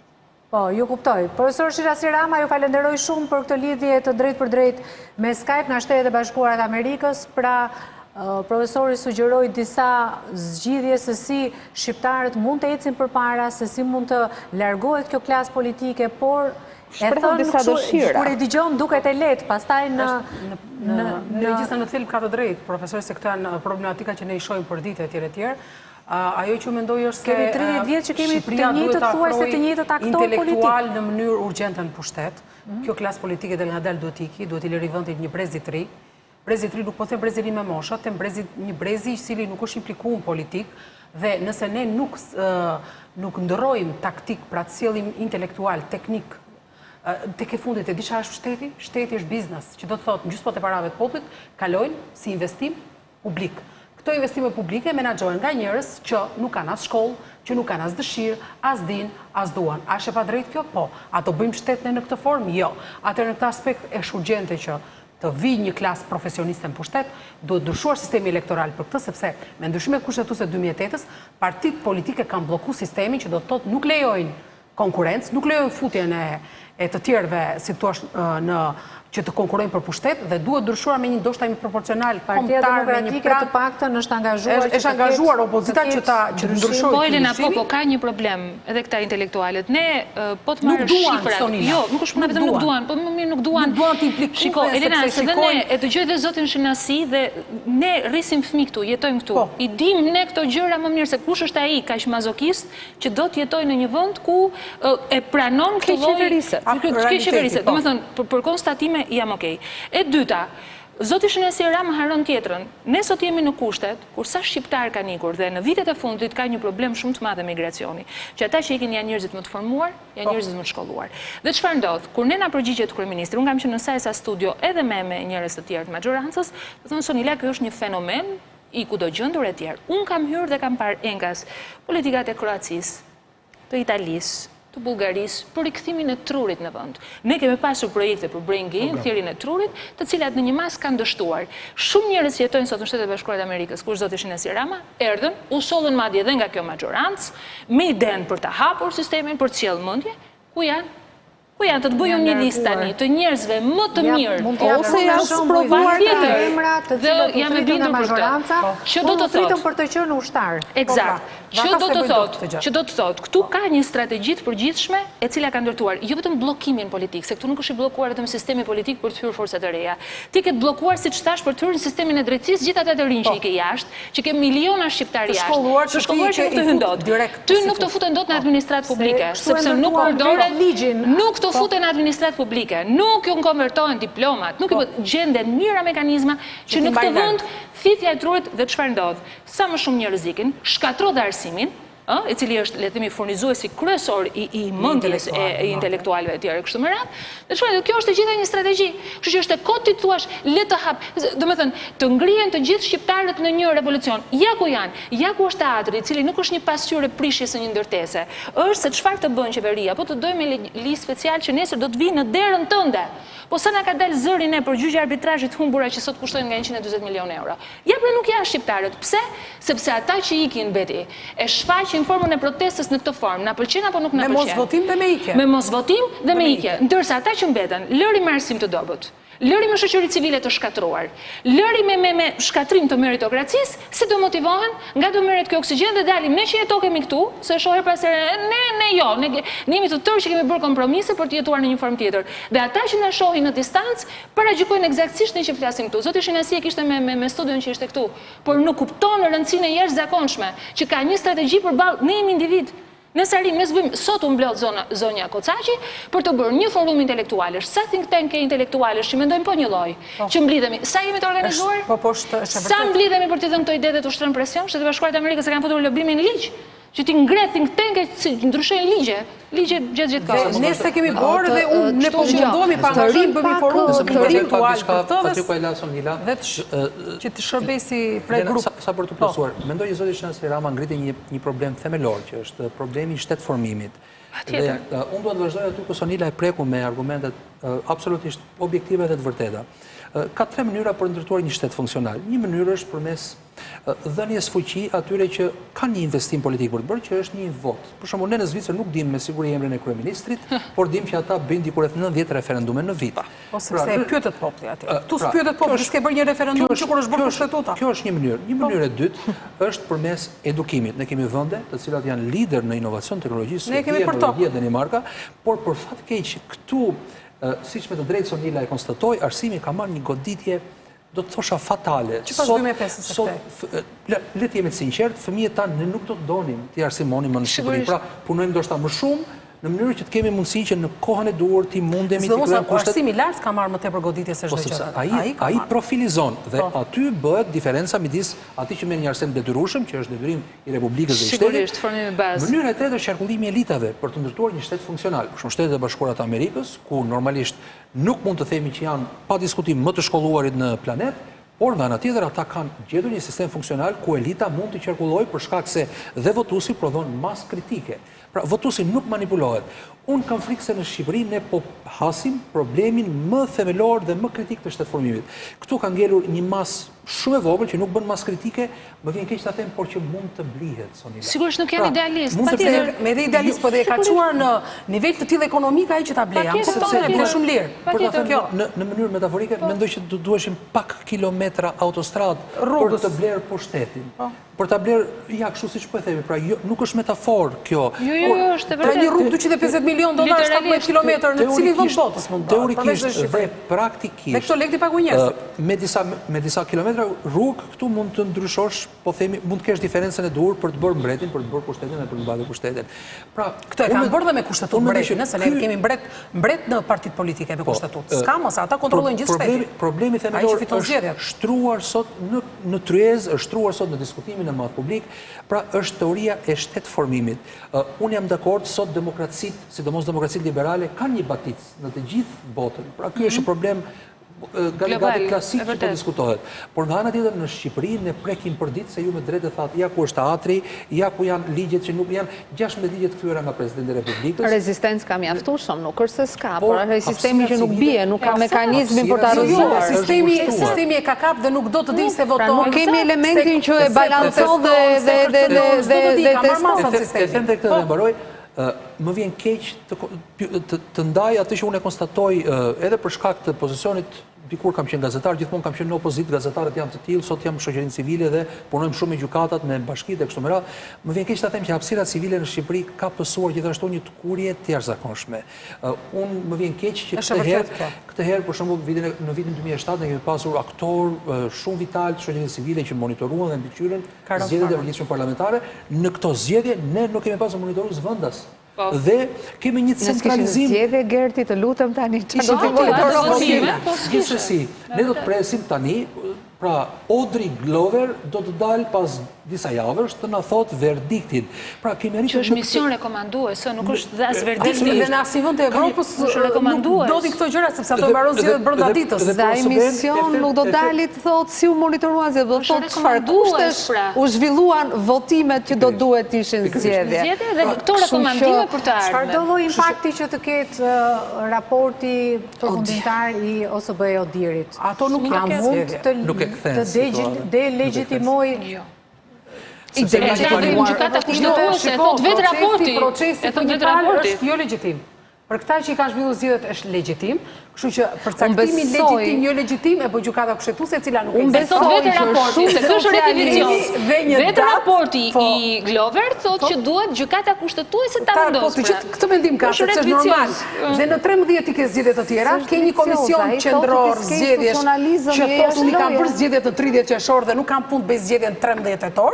Ke një dekret presidentit për 13 tetorin. A kuptoni se ku ka shkuar Shqipëria? Shqipëria ka shkuar zgjedhja nuk do jetë brenda institucioneve, do të jetë me shkelje kushtetutës, se nuk ka, ja kaluar afatet kushtetutëse, dhe me një marrëveshje që nuk do lejuar midis dy partive të mëdha për interesat e tyre, prandaj them që duhet krijuar edhe një grup intelektual, një forum intelektual që të bëj presion se neve intelektualët rrim jashtë dhe këta grupi intelektual gjithçka këtu vesh në vendimarrje, që do të thotë, nëse ti ke probleme ekonomike, duhet këtë grup presioni nga ekonomista apo nga financier që janë intelektual që nuk janë politik, që i dinë këto gjëra shumë mirë, duhet ketë pra grupe presioni që ne nuk i kemi. Ky grup intelektual duhet jetë koshient edhe për diçka, Gerti më fal të artikuloj dhe unë diçka, duhet jetë koshient edhe për diçka. Ne elita të mirëfillta nuk kemi, sepse s'kemi pasur as kohë, as shkollë dhe as prova për t'i krijuar. Ne kemi njerëz cilësor. Ajo që doja të thosha unë se jemi sulur me partive ndaja dhe tani të gjithë po tentojmë të krijojmë parti të tjera, lëvizje, nisma të sponsorizojmë. Unë mendoj që sot do kishim një shtet shumë më institucional, dhe institucionali do ishte zgjidhja më e mirë për Shqipërinë, me këdo tjetër kryeministër socialist, apo kryeministër jo socialist. Unë mendoj që ne kemi marrë tiparet e një individi, që mendojnë që, ishin shumë të këqija institucionet në kohën e Berishës, ishin shumë të kritikueshme, besoj dhe Berisha vetë kishte vrejtje dhe në një fjalim lam të mire që bëri pas zgjedhjeve të fundit ku patëm rotacion i pranoi disa prej tyre, por sot kemi një proces ku nuk kemi asnjë institucion që nuk është i kapur nga vota e disa personave në kuvend, pra të njëjtët deputetë, të njëjtat komisione votojnë dhe për median, dhe për shëndetësinë, dhe për koncesionet, dhe për ekonominë, dhe për ligjet e bankës, ata pyesin dhe kreun e institucionit të pavarur X dhe kreun e institucionit Y. Ne nuk kemi kontroll të lartë të shtetit. prej shumë kohësh i ka ikur mandati dhe me një dëshirë të sforcuar është detyruar të vazhdoj sepse politika edhe kur i kishte të dy palët në kuvend nuk gjente dot një kompromis për të zgjedhur. Ne po anatemojmë një institucion të rëndësishëm që ka parlamentin, presidentin, kryeministrin, gjysoni dhe të gjitha. Prandaj duhet bërë sistemi elektoral. Ne tani jemi dhe në një fazë që shumë qytetarë po vuajnë sot edhe ke legalizimet apo ke hipotekat sepse për një proces bashkimi është krijuar një kaos që nuk e dim sa kohë dhe sa kosto duhet, dhe ato formatet e thjeshta të cilat vetëm riprintoheshin, tani është një çështje shumë e vështirë dhe ato kemi arritur domethënë që për të zgjidhur punët njerëzit kanë filluar ka i korrupsioni vogël që e kishim harruar prej kohësh. Gjykatat nuk i kemi. Jo, mos qaj. Atëherë duhet ta kuptojmë. Nuk kemi kohë për të ardhmen e teorive, shkencave, shtetformimit. Nuk kemi kohë të presim blem bileta për ata që janë në Amerikë, Norvegji, Suedi, Gjermani. Ata duhet ju detyrojmë së pari të drejtën e votës. Këtu kemi dy parti politike, nuk kemi elita, por ka dhe burrat mirë mes tyre. Këto ide tona shpartalluse, hajde krijojmë parti burra dhe gra të mira, dakord? Hajde të presim, të bëjmë një presion që t'ulen diskutojnë, dhe pse jo të krijojmë një qeveri që kur s'kemi institucione për bërë check and balance, të paktën të ekuilibrojmë pak ato balancën dhe të kontrollojnë njëri tjetrin. E duan ato njëra tjetrën, sepse shpesh herë kanë bërë, dhe unë mendoj që kanë bërë edhe koalicione ose edhe marrëveshje të mira në kohë të caktuara. Nuk kemi kohë për këto elita tona me tituj akademik, me projekte të cilat janë mbështetur dhe sponsorizuar. Jo, një sekundë.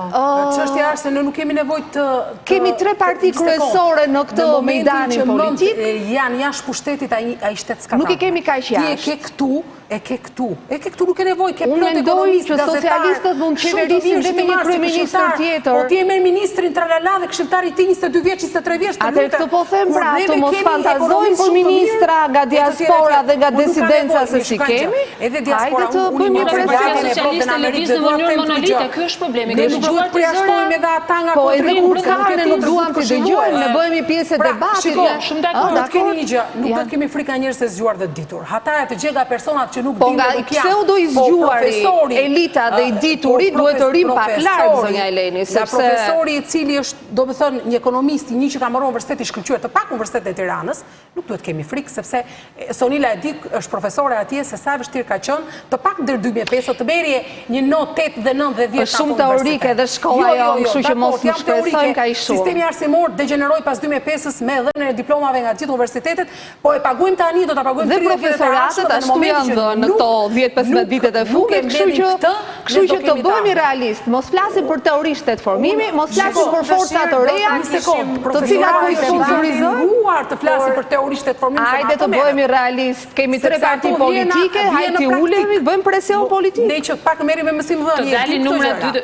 Shikoj, merrim mësimdhënie, po vi marrim kërkojnë punë ke unë ata që marrin mësim ke ju, dhe unë ju shikoj juve kur vinë dhe nuk plotësojnë dot një test me Aranita ka të drejtë për diçka. Brenda partive politike ka njerëz. Profesoratin e shikoj edhe ke niveli studentit. Nëse studenti nuk di ku hyet ke lënda e studentit me 100% futet në universitet për qëllime politike, sepse është tjetër gjë. Thelbi është këtu. Vetëm neve fusim 100% student në universitet, ata se student. Në këtë vend i gjithë sistemi duhet mbritur. Elena, në këtë vend sistemi duhet mbritur nga e para, është një tabula rasa. Ne kur thoshim atëherë terapia shokut nëse duhet nga arsimi po themi pra që nga arsimi të gjitha, shoqëria civile duhet ngritur nga e para. Në momentin ku ne ndodhemi, që jemi krejt, se kujdo pyetje që i bën, edhe zoti Shnasera më bën pyetje, nuk me ta zgjidhjen. Është një dëshirë e madhe të cilën e kemi të tërë. Ka një moment që duam vite dekada. Brenda Partisë Socialiste, brenda Partisë Demokratike, ka njerëz me integritet, nuk ju dëgjohet zëri, nuk ju bëhet. Le të ushtrohet ky presion intelektual. Le të ushtrohet eksaktësisht këto partitë të thuhet, shiko, nëse ju dy kokat kryesore nuk arrini dot, jeni të dy, ju përjashtoni në mënyrë automatike. Njëri thotë, unë nuk bëj asgjë, me këtë tjetri thotë, nuk bëj asgjë. Atëherë lërjeni radhën, qëndroni ato istikamet, po eja një marrëveshje politike të shkruar, të mirë, një kontratë shoqërore të re, eja të nënshkruajmë dhe janë juve. Këtu mund bëjmë presione. Pak si vështirë të realizohet kjo kontratë. Ajo do realizohet shumë shpejt, sepse sezoni i ardhshëm politik të do ketë në agjendë. Ne nuk mendojmë që vështirë më duket Aranita për nuk kemi kohë për parti të reja.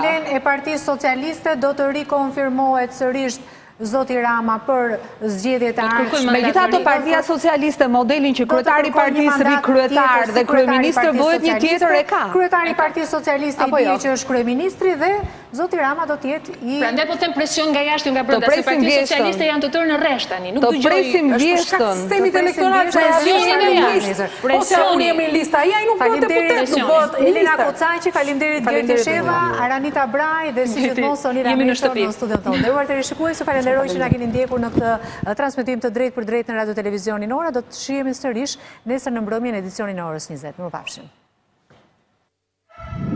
Kjo është Ora News.